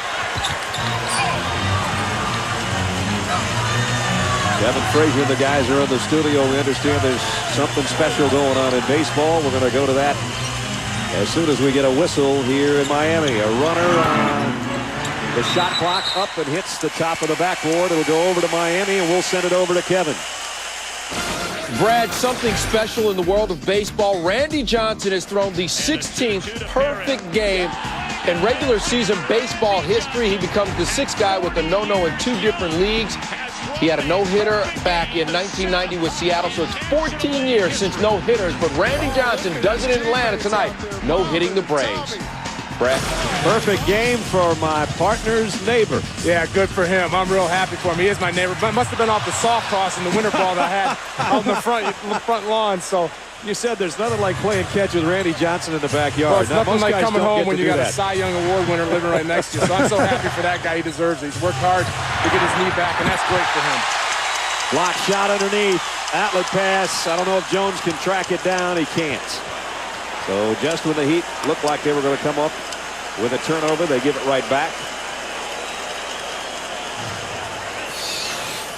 Here's another look at the block shot inside by Dwayne Wade. And I thought that was a big man for a minute. It is a big man. Big man on campus. Yeah, I'm glad Randy pitched a perfect game, because if he didn't, he probably would have lost the way the Diamondbacks are hitting. Yeah, they only gave him 2 runs.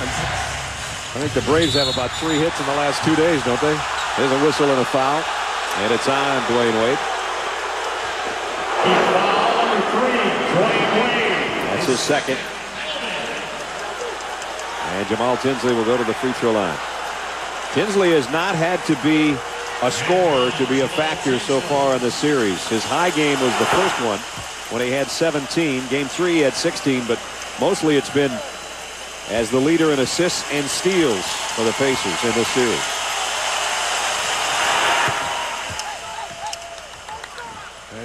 There's no doubt that Indiana's found their point guard of the future.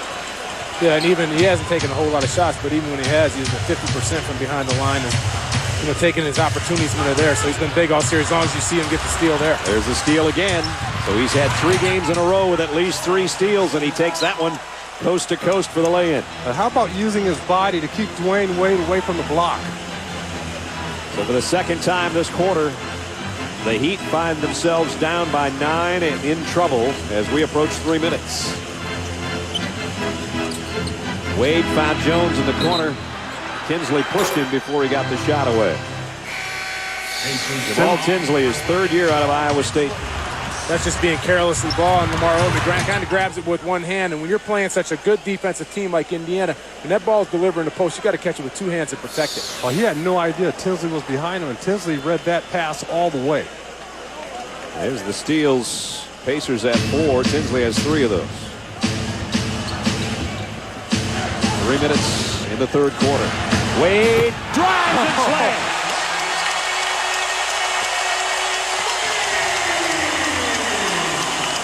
I'm telling you, when this guy develops a jumper consistently, he's going to be unstoppable with his power and his ability to get to the basket. It's almost unstoppable now. Odom fouls Artest. There's nothing like putting 2 or 3 guys different opponents on your poster. And that was Bender trying to go for the block there. Jermaine O'Neal's in that vicinity. Nice pick and roll. You know, Jermaine O'Neal not only had foul trouble, but he also was thinking back to game 3 in this series when he got posterized by number 3. He said, I'm not going to be in 2 pictures. Not with 2 different color uniforms on. 14 points for Wade. His team still down by 7, though. Artest is going to go to the free throw line. Artest, the leading scorer in the ball game.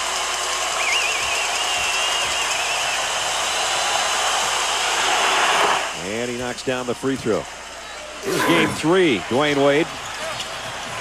That's Jermaine O'Neal. That's why I said you don't want one with a blue jersey and one with a yellow. You just don't want that in the same shirt. No. He learned his lesson. He was going to be part of the little 6-pack of cards. Yeah, I could have put a poster on each side of my son's bed. Artest rattles that one in. 20 for Ron Artest again. You know, though, if you are a big man, you're going to get dunked on more than a few times in your career because you're the last line of defense. Right. You're right. All the great shot blockers have been dunked on. So he's blocked more shots than he's got dunked on. That's for sure. Aslam keeps it alive. Odom will try a 3 from the other side. They missed 2 threes in a row. 1 from Jones and 1 from Odom. The lead could go to double digits for the Pacers. And Odom has another foul. That's just Lamar trying to keep Artest out of the post just a little bit too much, and that's a lot of acting by Artest because you know how strong he is, but Lamar just put too much wood on there trying to get him out of the area. Yeah, I mean, if Ron Artest doesn't want Lamar Odom to move him, he's not going to move. He's not moving him. He's just too solidly packed. He's shorter and he weighs more than Lamar Odom. 6'7", 246, Ron Artest. 13 from the line in this quarter. The Heat now has its largest deficit at home in this series. They haven't been down double digits. And remember, the Pacers, as Artest misses the second, have won their 3 games in this series by double digits. They have a 10-point lead. I have a feeling they're going to put on a little rally in the 4th quarter. And a whistle.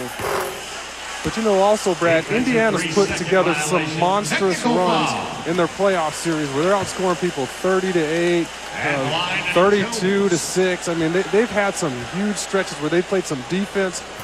They've shut people down, and they've continued to score the basketball on the other end. That's been the difference in this series. Miami, if you take away those runs that Indiana has put together that you're talking about, has actually outscored the Pacers. But Pacers every game, not only against the Celtics, but now here in the 6th game against the Heat. You're right, they put one together every time.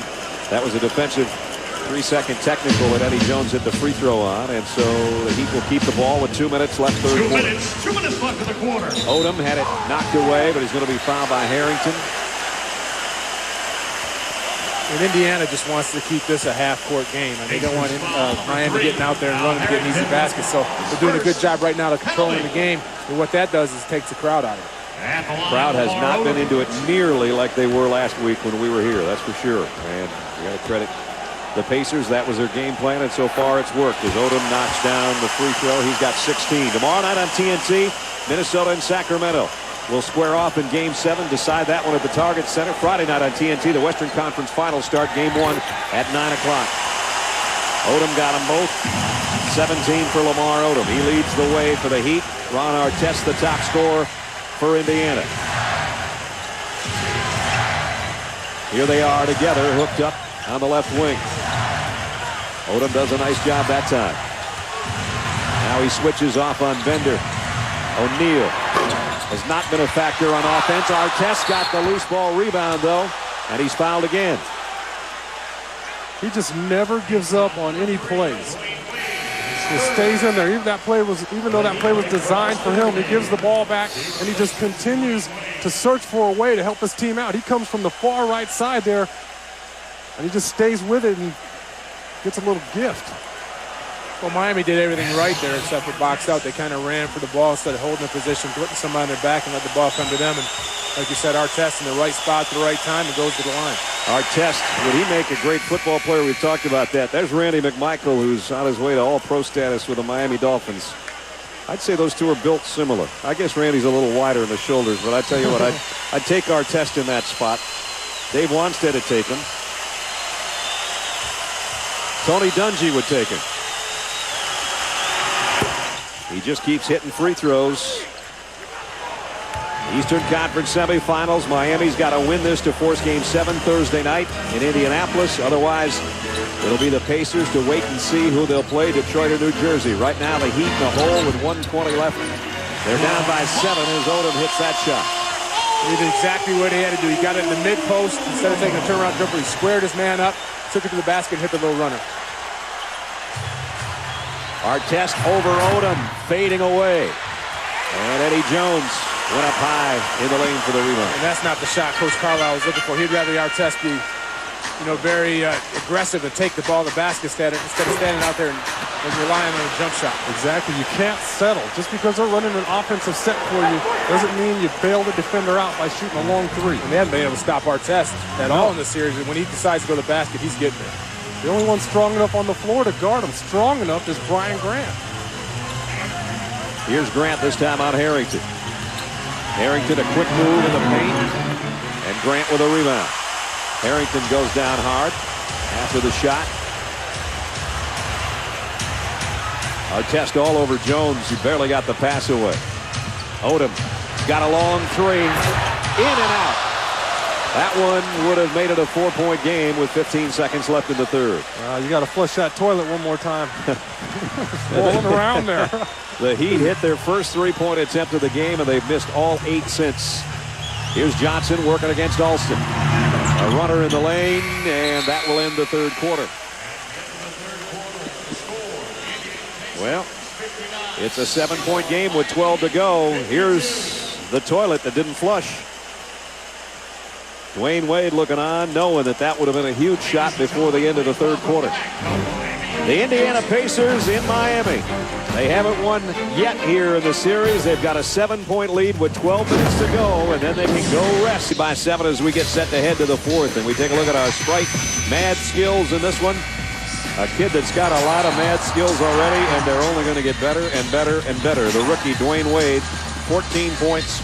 Number 2 scorer tonight to Lamar Odom on the Miami Heat team, and he's done a variety of things defensively, going to the hole, and has been sensational again tonight. But can he be the man to help carry him the last 12 minutes and come from behind? We'll have to wait and find out. In the fourth quarter, so far in this series, Miami's allowed only 36% shooting. That's third best among the playoff teams. They're going to have to rely on some more of that right now. We're underway in the fourth. The Pacers shot only 25% in the third quarter, and still they extended their halftime lead. That tells you the utility offensively of Miami in that third quarter. Well, they get a stop there.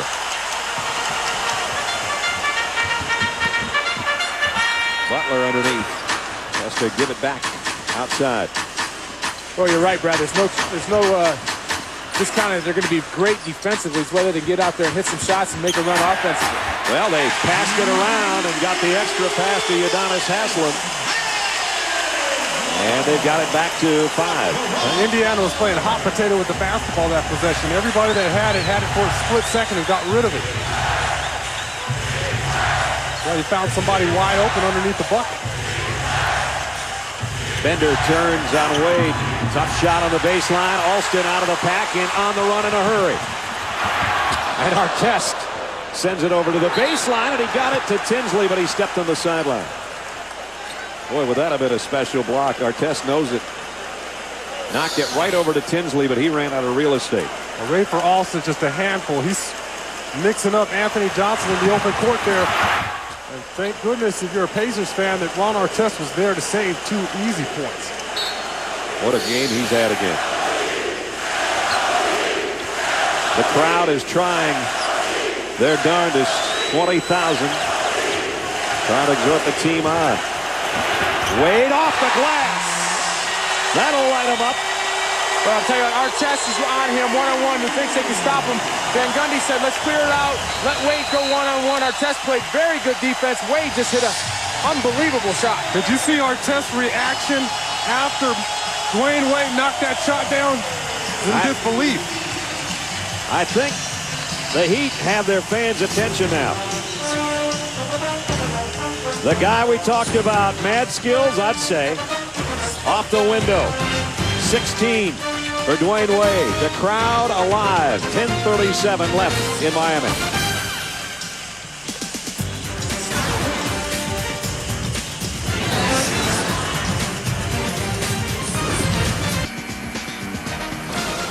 Kevin Frazier in the studio. We check in on the Flyers and Lightning. Game 5 between these two teams.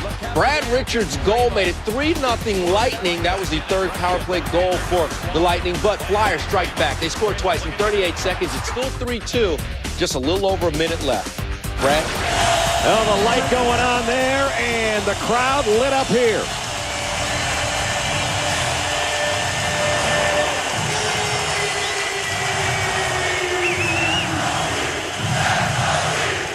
Pacers have missed their last 6 shots.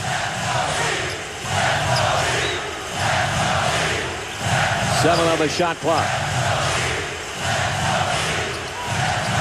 Time winding down. Miami.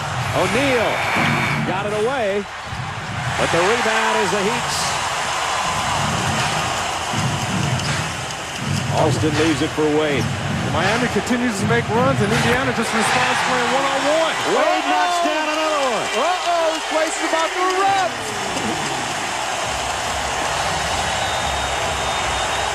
Indiana's got to get some ball movement. O'Neal, double team. Johnson got an open look. Rebound, Miami. A chance for them to lead this trip, and if they do, this place will come apart. Alston for the lead. O'Neal with a rebound. I mean, 2 different styles right now on the offensive end. Miami, every time they come up, 2 or 3 or 4 players are touching the basketball. Indiana, it's stop and post. The drought ends by O'Neal there as he goes down in the low block and scores. One of the few times Jermaine O'Neal's been able to establish good low post position there. A great pass. He's able just to turn and take it to the rack. That's only his 2nd field goal, guys. And well, what else I liked about that play, as soon as he caught the basketball, he went right away. He didn't hold it. He didn't allow the defense to get set. Haslam going up. Whoa. Everything rocking. He went for the good stuff. He did. Bender decided to reroute him. He moved all the rock gut out of the way. He was going top shelf. Udonis Haslam going up and got rerouted by Bender and O'Neal. He was going for the gusto. He was going for the gold here. Dwayne Wade in the 4th quarters this series is 15 of 25. He's 16 of 26.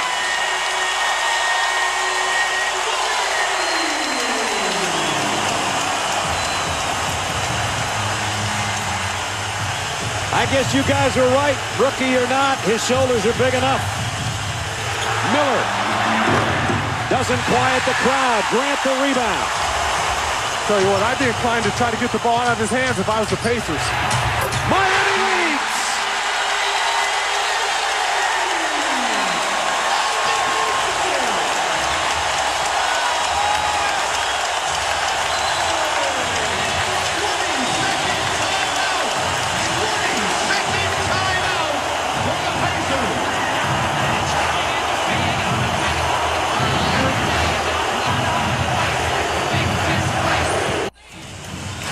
Dwayne Wade has hit 8 of Miami's 10 points this quarter and given them their first lead since 5.5 minutes remained in the 2nd quarter.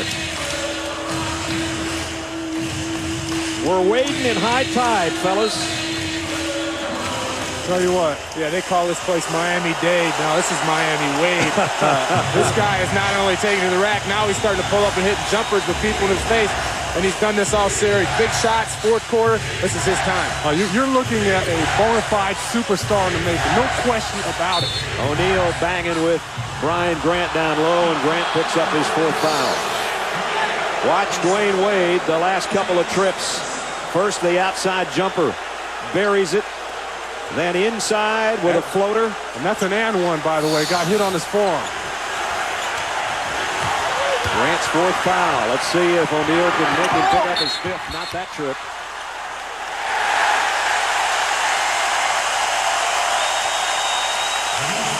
Harrington picks up the foul.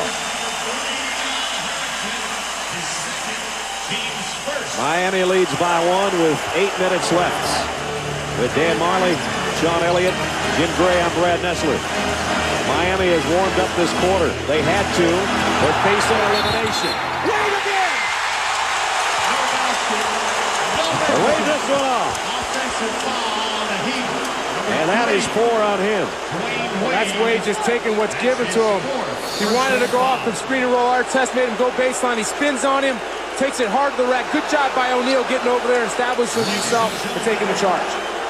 But that's a far away from greatness right there. I mean, that guy is just taking this place over. I'm telling you, if I'm the guys in the yellow jerseys, I'm getting the ball out of his hands. I'm trapping him. I'm going to make somebody else beat me. If you leave it up to Dwayne Wade, he's going to bury you. I don't care if that was a charge. Still big-time play. O'Neal on the baseline on the other end. Tipped by Odom himself. Harrington shadowing Odom all the way up court and a little bit too much on that shadowing. Picks up his third. A look of concern as well there should be on the face of Rick Carlisle. He knew and told us before the game, let's face it, guys, we're going to have to play the best game of this playoff series to beat these guys here. Because nobody has in the last 18 trips in here dating back to March 2nd. Brian Grant, O'Neal up in the air. Tipped twice. And O'Neal pulls it down. Oh, what a battle. Tinsley against Wade. Grant blocked it from behind, and now Wade fouls O'Neal, and that is 5. And normally you'd say he's a rookie. He can do that work. They can't lose him. No way they can afford to move him. The reason Brian Grant is wide open underneath is because so much attention is being paid to Dwayne Wade on the perimeter. There was Grant with the block, but O'Neal goes right back up in Wade's face, and that is the 5th foul on Dwayne Wade, and Stan Van Gundy has no choice at 7:06 but to take him out, at least for a while. Wow. There's somebody here on the floor for the Miami Heat. They've got to take the place of Dwayne Wade, and that's got to be awfully big shoes. Yeah, it's got to be Lamar Odom. I mean, he's been the big second guy all season long, and the guy's got the most skill out there to able to take over a game. So he's got to get into the post or run a pick and roll with him and maybe shoot the jump shot. But Lamar Odom's got to be the guy to step up when Wade's on the bench. Indiana not only, guys, has missed its 13 of its last 14 shots. O'Neal just missed that free throw. Only 2 points in the quarter for the Pacers. Knocked down the second one. I tell you what, the most impressive thing out of that whole sequence, those sequences with Dwayne Wade, is they're putting the NBA Defensive Player of the Year on a rookie, and he has his hands full. That kid Dwayne Wade is unbelievable. The 5th tie of the ball game at 62 with less than 7 minutes to go. We got a ball game and we got a series. Remember, if Indiana wins, they can go home and relax. If the Heat wins, it's on to Game 7 in Indianapolis on Thursday night on ESPN. If Miami can get the win, Game 7 of this one would be part of a doubleheader on ESPN on Thursday night. First, it's the Nets against the Pistons at 7, and then it would be the Heat and the Pacers at 9:30. That's Thursday night right here on ESPN. That's yet to be determined. 6:42 remaining. Okay, why are the Nets and Pistons waiting 1,000 days to get Game 7 over with? I mean, these guys have to go back and look at the scheduling come next year. The first round was spaced out way too long. Now the second round is continuing that tradition. Well, the commissioner has promised that that won't be the case next year. That hasn't been determined how they'll straighten it out. Another block shot underneath. Boy, Miami battling under there, not giving up points and blocked 2 shots, and still they don't have possession. let's face it, if the ball's loose or bouncing on the rim, there's one guy in Indiana who's going to get it, and that's Artest. Yes. If he's around that ball, that's his. Miller inbounds to Tinsley.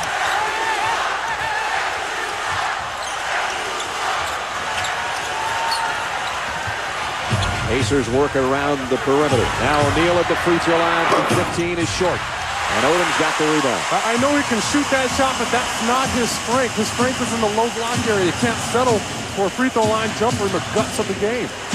Remember, Alston running the point now with Dwayne Wade on the bench, and Reggie Miller pulls off the backside rebound. And Lamar Odom cannot settle for that shot. He ran a pick and roll. He popped out. He's got to be aggressive and take the ball to the basket. Well, you start taking shots like that when you get tired and you're worn down. Lob underneath, Artest off O'Neal's pass. And it takes all the pressure off the defense when you start firing outside jumpers. And you see there, Indiana running their pick and roll to perfection. Has got Artest with the dunk on the lob. Artest has got 25 again. He's had 25 or more 3 times in this series now. He just did a great job of sealing his defender, and Jermaine O'Neal threw that ball up to him, and Ron Artest went after it. Indiana had missed 17 of its last 18 shots before Artest dunked. Series lead. Brad. Well, I've got thunder and lightning here with me as we take a look at our game track with 5:38 remaining, 64-62. Ron Artest has been an artist again tonight. 25 points, 3 block shots, playing against Dwayne Wade, as Sean said.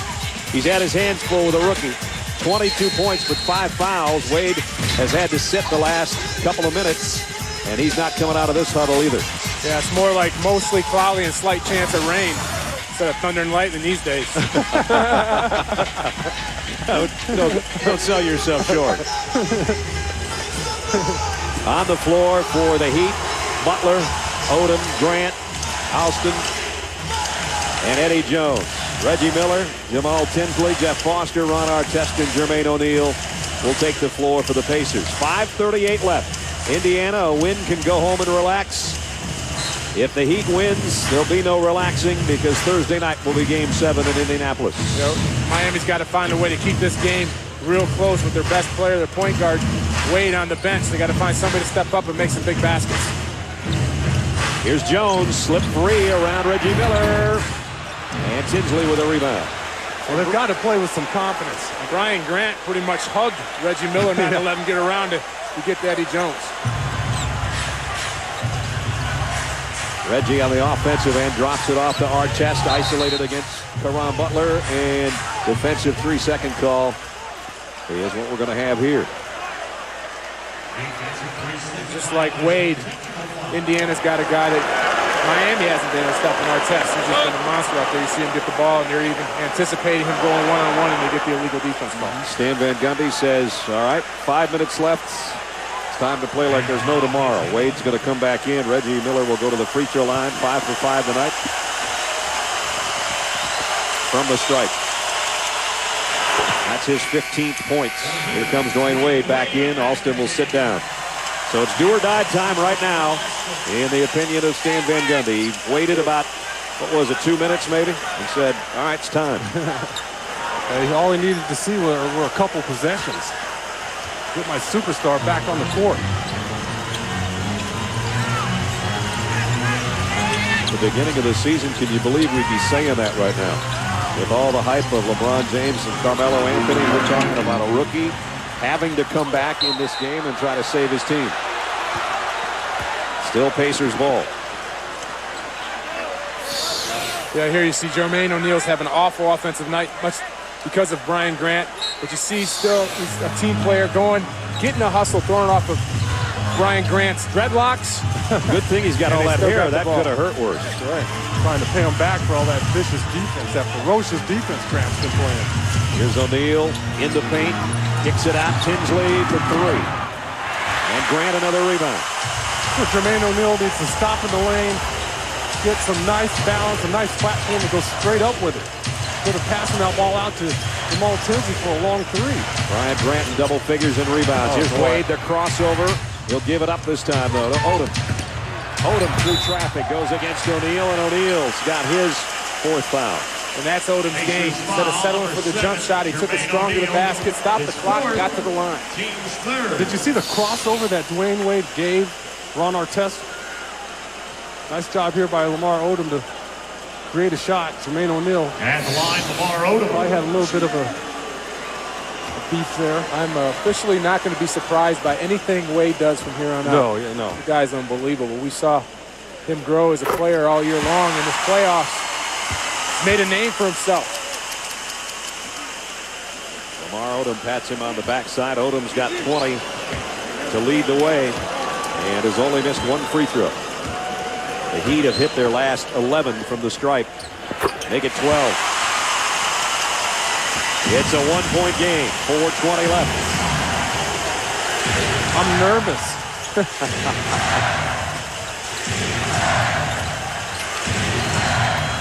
Tinsley for three. I don't know about that one. He's got hit one of those. That's his third or fourth one he's taken this quarter and missed. Jones for the lead. Got it.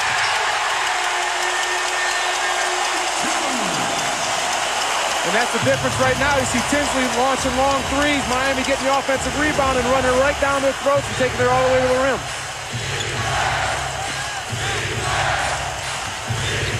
Only the second lead of the second half for Miami. Artest. Oh, wow. What a nice finger roll. Ron Artest is a stud. I would go to him every time down the floor. There's just no answer for it. They cannot stop him from getting to the paint. And Caron Butler is not a bad defender. But Ron Artest gives him a little small crossover. Keeps the ball low. Considering his defensive player of the year, the things we've seen from him offensively in this series, the variety has been remarkable. Odom. Airmail one to the backside to O'Neal. Downright mind-boggling, Brad. Yes, it is, Dan. Go back to Artest. Here he comes back in the post. Butler been battling in him all night long. Cuts him off at the baseline this time. Tinsley. Boy, that's a tough shot, and he got that one. Well, by Artest drawing the double team, they had the defense rotate a little bit. Tinsley, instead of settling for that three-point shot, got in the lane and made it tough for the jumper. 4 straight points for the Pacers as they regain a 3-point lead now. Jones off balance. He's fouled. That come inside the line or outside the line. Tinsley picks up his third foul. Ron Artest, too much for anybody to handle tonight. That was a beautiful little crossover. Nice finger roll for a guy who's known for his power. And then Tinsley, the last trip, high arching shot. Those are the 2 buckets that have given the Pacers again a 3-point lead with 2:40 left. Indiana has the lead. We've got 2:40 left. Brad Nessler, Dan Marley, Sean Elliott, Jim Gray. The Heat had the lead twice now in the last couple of minutes, but Indiana won't go away and Artest won't go away. Well, it's a story of 2 players, Artest on the Indiana end and Wade on the Miami end. Both stepping up their games and unstoppable. Yeah, absolutely. It's a story of these 2 guys, and really Ron Artest is, I mean, you said I'm not going to be surprised by anything that Dwayne Wade has done. You can say the same thing for Ron Artest. I mean, defensively, he's a monster. We all know that. But offensively, he's here putting on a show again. Yeah, when I first saw him, I was, in this series, I was very surprised at what he's done on the offensive end, but no more because he's continually doing it every game. Eddie Jones is at the free throw line, where he is 16 of 17 from the stripe in the series. Missed that one. Sports Center follows us in about 2 minutes and 40 seconds. You figured I had to do it to somebody during the game? I knew that curse was going to work one way or another. It's too powerful. Jones got the second. 16 for Eddie Jones. 2-point game. 2:35 left. I'm not the only one nervous here. I haven't heard a holler from Dan Marley all night. He snuck one in early. Must have been a baby one. It was a tone down. Tinsley got a second chance. And Tinsley able to get in the lane because Artest is drawing the double team on the one-on-one moves. And the defensive player coming back at Tinsley, he uses his quickness to be able to get to the line. Well, I just saw Reggie Miller and Artest both clenching their fist at Tinsley after he got that offensive rebound and just threw it up in there because they know they're 2 minutes away from not having to go back home with all the pressure on them. This guy's put pressure on him all series. Tipped by Grant. Odom, can he get to it? He did. Good job by Brian Grant to tip it first time, and then good hustle by Odom to retrieve the ball. Jones, a running jump shot, and still Miami ball. Jermaine O'Neal can't believe it. He's looking for a call down there. Caron Butler is the guy that kept it alive.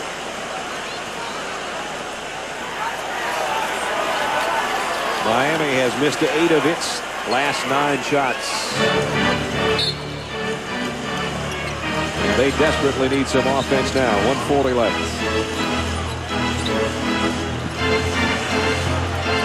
Jones over Tinsley. And O'Neal with a big-time rebound. Indiana's doing the little things. They're rebounding the basketball. They're moving their feet defensively. And this is the type of stand you need if you think you're going to be an NBA champion. You've got to show your mettle sometime, no matter who you're playing on the road. Here's a steal by Wade. A tired pass by Artest. Butler strong, pinned by O'Neal. That's a superstar play, but he's hurt. O'Neal went down hard right at the baseline after blocking that shot. And remember, he's been suffering from back spasms, and landing like that is not going to help you. Exactly a minute left. Jermaine O'Neal in. Got popped in the face. Yeah, that could be it. He doesn't look like he can get his left eye open. So it may be more than the back. It might be in the eye that he took it and is trying to shake the cobwebs a little bit. Reggie Miller over there to try to have a look, and now they're going to wave everybody off. Trying to do his thing. Yeah. Send him to his neutral corner. Yeah, the left eye is having trouble opening right now. But what a great job of getting over there and rejecting that dunk by Caron Butler. He still can't get his eye open. Well, that's where you got to take a chance. You forget about all the hype about getting dunked on. You got to protect the basket. Caron Butler's going in there with some purpose. There's the left hand. Right in the eye. Yeah, he just got the left hand of Caron Butler. Got him in the eye. Butler's doing anything he can to get that ball in the rim. Just take that. Yeah, that's not the kind of facial you want. But that was a great play by Jermaine O'Neal. He came all the way from the top of the key, all the way down the lane to get there and block that shot. Biggest block shot of the ball game, without a doubt. Now the question will be after the timeout if Jermaine O'Neal's going to be able. Well, he's heading to the locker room. I was just going to say whether or not he's going to be able to come out. He's going the other way. I don't know how quick he can return from the locker room, but there goes their big man. They have a 4-point lead, but a minute remains in regulation. Sports Center follows our game. Will the Heat follow the Pacers to Indianapolis Thursday night, or will the Pacers finish it off right here in the last 60 seconds?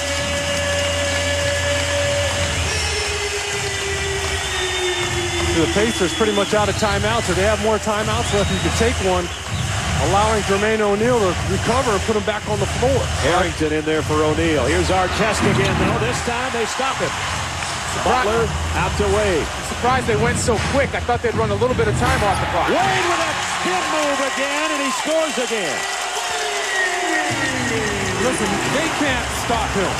Whenever he catches the basketball, you better commit another man, or somebody else besides the primary defender needs to be aware of where he is on the floor. Miami has a foul to give. We're down to 30 seconds right now left in regulation. 7 on the shot clock. Tinsley in traffic. Lost the handle. Out of bounds. Miami ball. Well, 2 real bad possessions there by Indiana. The first possession, I thought they went way too quick. He went to the glass, and there a turnover, a costly turnover, give the Heat the ball. 26 seconds left in regulation. Indiana Pacers trying to close out Miami. Miami trying to stay alive. They'll have the ball when we come back.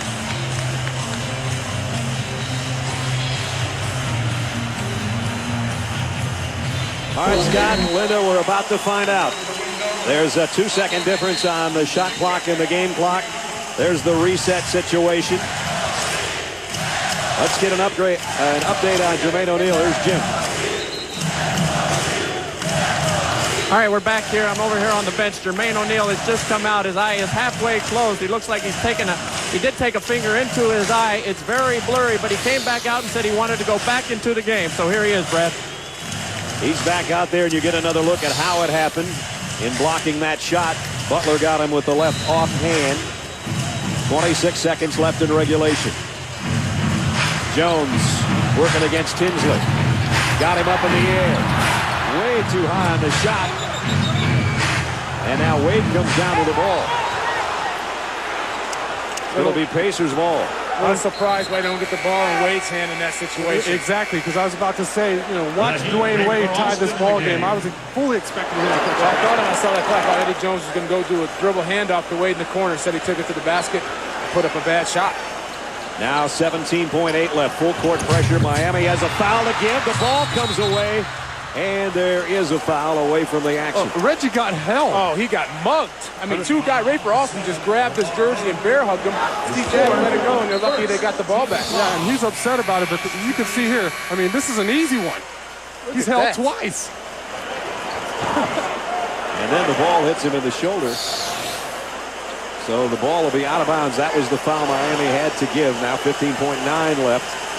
Well, Pacers lead by 2. They got away with one because if they get that foul, they get 2 shots before the ball's inbounded. Johnson's going to be fouled by Odom immediately, and that is going to be 5 on Odom. So Anthony Johnson will go to the free throw line. He did one thing right there. They wouldn't allow Reggie Miller to get the ball because he knows if he's fouled, it's absolute money. Anthony Johnson in the regular season was an 80% free throw shooter. He's only been to the stripe 6 times in this series, and he is only 3 of 6. Yeah, you can throw them stats out the window in this pressure pack situation. Let's see if he's up to it. I like how he stood back from the free throw line. He didn't want to step up to it right away.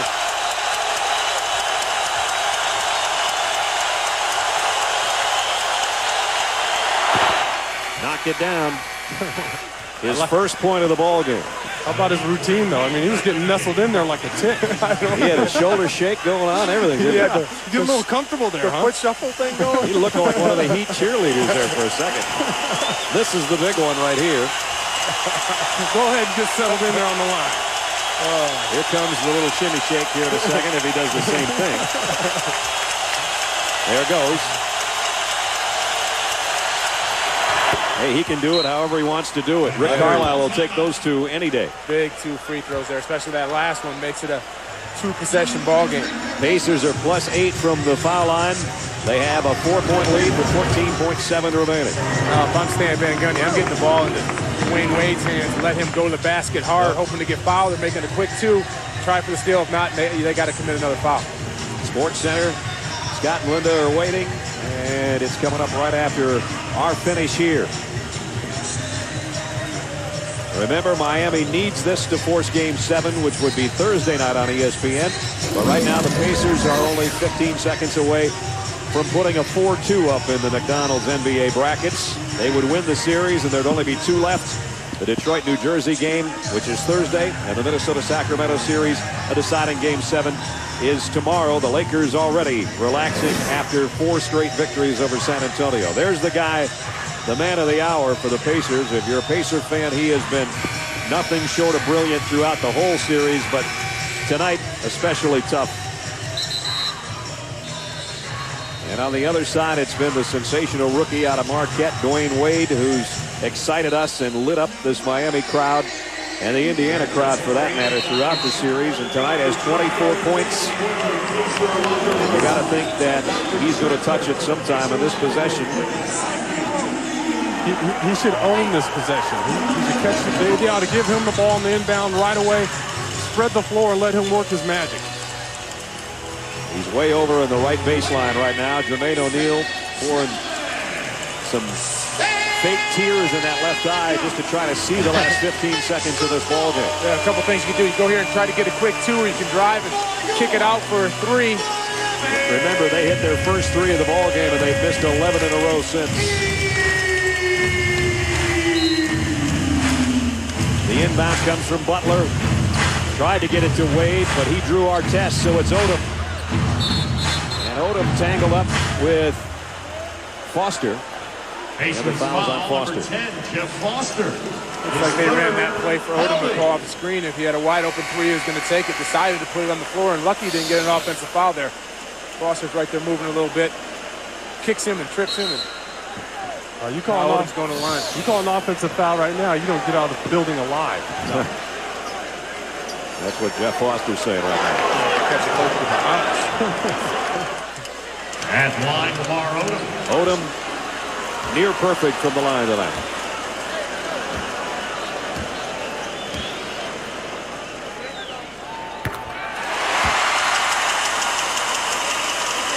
.22 for Odom. Wade looking on. 3-point game.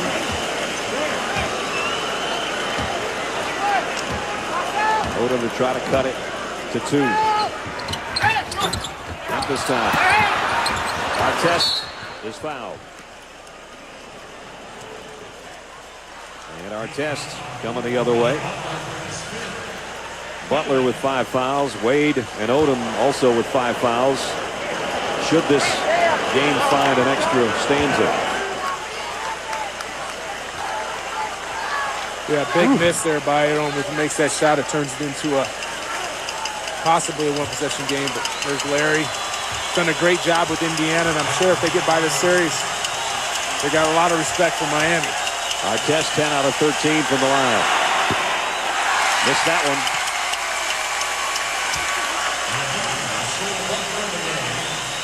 And this is the big free throw. Miami has no timeouts left. You know, Brad, it's a lot different here when you have 20,000 people, whatever these little paddles are. I mean, when I first heard these today, I thought I walked into the rainforest. It sounds like a bunch of bugs flying around.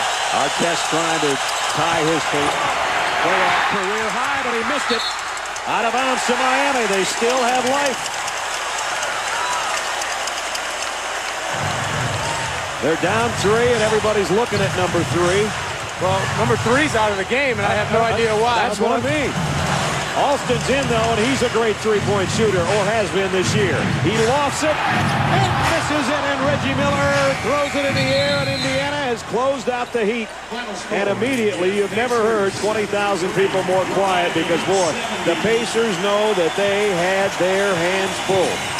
They got everything from Miami that they could have expected, and then some.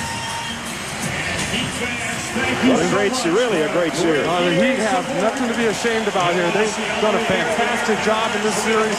Even though it's going to say 4-2 in the final standings, it was a lot closer than that. Let's check in with Jim Gray. All right, Brad, thank you very much. Jermaine, what happened to your eye and what caused you to come back into the game? Just wanted to win, you know. I can't really see. You know, I just happened to look up at the score and we're down 2. I just wanted to get what I can give, you know. Try to get some, you know, block some shots, get some rebounds. But that's more important to me right now than my eye. You think there's damage there? I hope not. I hope not. You know, it's something I got to deal with now. I just wanted to get a win, get to these conference finals. Talk to us, if you can, about this series. Did Miami give you more than you had expected? Those guys have a lot of heart. You know, they play extremely hard.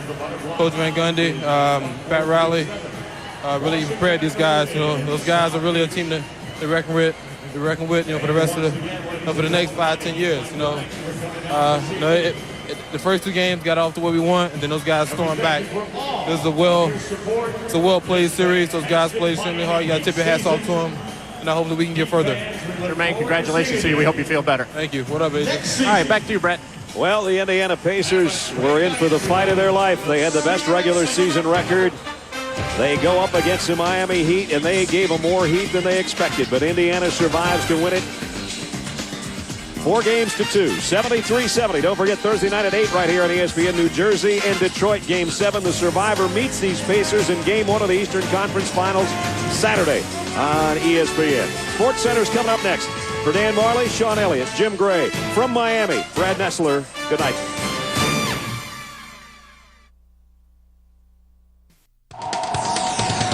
This is NBA action. This week, Kmart and the Nets are battling back against the Pistons, while KG and the Timberwolves try to race past the Kings. Plus, we'll look ahead to the new WNBA season. Go inside the Western Conference showdown between the Spurs and Lakers. And go around the league to bring you the top 10 blocks of the season. Murphy catches it in midair.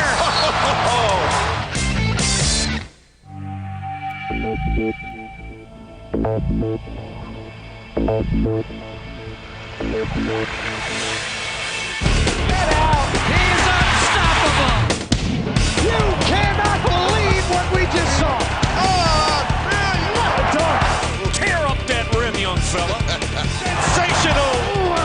sticking in my chest.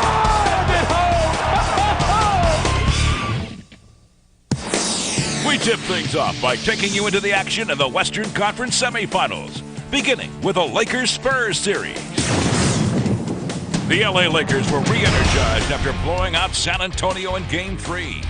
And now with a chance to even the series, they would turn to their main weapons. First, Shaquille O'Neal, and then Kobe Bryant, who had the fans on their feet right from the start of Game 4. Bryant spinning his way. It counts, and the foul. But Hedo Turkoglu gave the Spurs an early spark. Turkoglu again for three. Yes! Hedo Turkoglu on fire. LA trailed by 10 at the half, but they exploded in the third quarter and took command with more great plays from Shaq and Kobe, who would finish with 42 points. Bryant, nice fake, draws the foul, it counts, and he'll head to the line.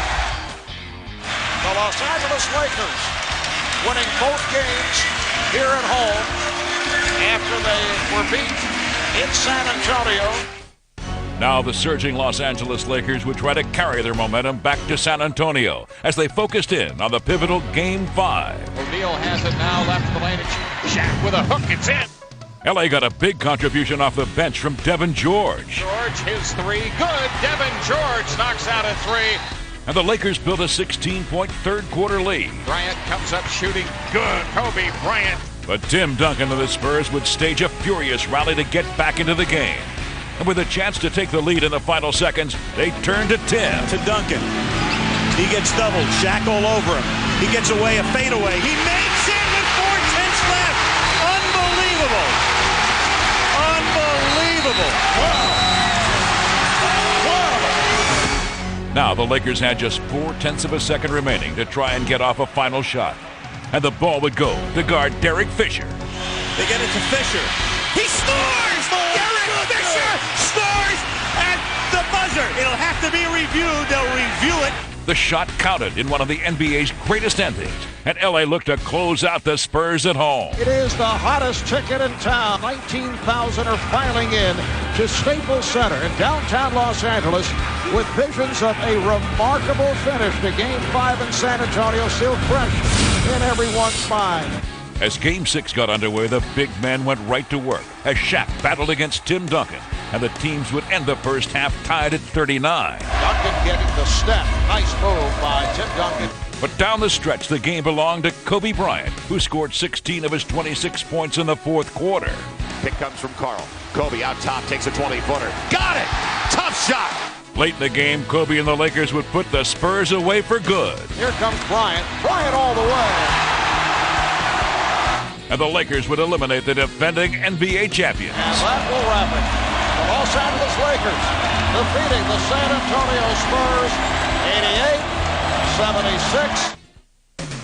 88-76. Meanwhile, Arco Arena was the scene of Game 4 between the Kings and Timberwolves. Minnesota led the series 2-1, but Chris Webber got Sacramento off to a big lead in the first half. How about Webber? 7 of 9 from the field. Webber, 16. Weber would finish with 28 as the Kings had Minnesota on the run. Oh, Bibby with a beautiful feed. And they went on to an 87-81 victory. The Sacramento Kings with an impressive performance. Tie this best of 7 set. It's even at 2. We got to act like veterans. Not be too happy over this. And get ready, stay focused, and act like we did nothing tomorrow. Come in and practice, get on the plane, and go play. Don't you know? So what? We won the game. It's 2-2. We got to go to that place. You can't get too happy. This ain't high school right now. Now it was back to the Target Center in Minnesota, where Latrell Sprewell would ignite the Timberwolves with 34 points in Game 5. The hustle play from Hoiberg and Garnett. Sprewell. And he had help from the MVP. Kevin Garnett. Behind Sprewell's best game of the playoffs, Minnesota rolled to an 86-74 victory and a 3-2 series lead. Minnesota will hold on with a chance to advance to the Western Conference Finals. Back in Sacramento for Game 6, the Kings needed a win to stay alive.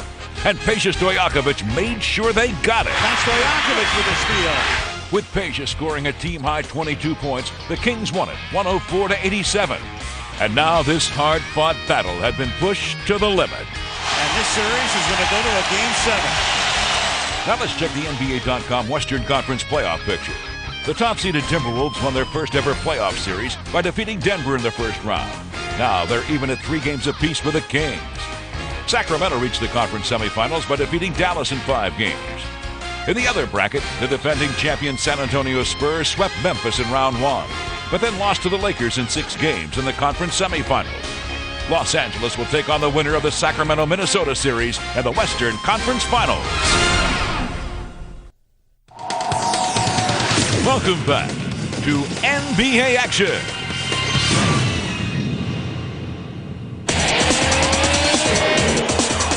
All right, time now for the top 10 block shots of the season in our NBA TV countdown. Starting us off at 10, Dan Gadzarich saves the day for the Bucks. Dixon takes it in. Block shot. Gadzarich. And DG says, out of my house. Coming in at number 9, the Trailblazers come up empty, thanks to the Sixers' Samuel Dellenberg. Runner is short. Dale Davis, the rebound shot blocked inside by Dellenberg. Dale Davis gets that. You can see the quick reaction and the long arms of Dellenberg to get right on top of that ball. At number 8, from round 1 of the playoffs, it's Jermaine O'Neal with a big block against the Celtics. O'Neal who blocks. Get it out of Dodge. At 7, the league's Defensive Player of the Year, Ron Artest. Trello, forget about it. Oh, no! Yeah, don't forget about it with Ron Artest on the floor. And that brings them out of their seats at Conseco Fieldhouse. At number 6, in the final seconds, Vince Carter was the last line of defense for the Raptors. 5 seconds to go. Heinrich running baseline right. The pitch underneath the net is stripped away. And in backcourt, this ball game is over. We're headed to overtime. In at number 5, the Spurs run into a sunblock in Phoenix, courtesy of Amari Stoudemire. There's a rejection. Rejected. Get it out of here, says Stoudemire. He has one up and spiked that one like he was playing volleyball. In at number 4, the Sixers take off on the fast break, but they weren't fast enough to escape Detroit's Tayshaun Prince. Stolen by Carter. He bucks.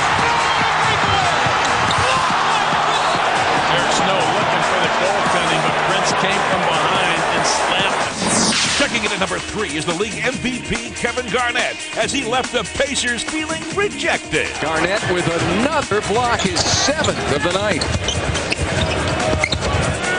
Kevin Garnett throwing a block party tonight.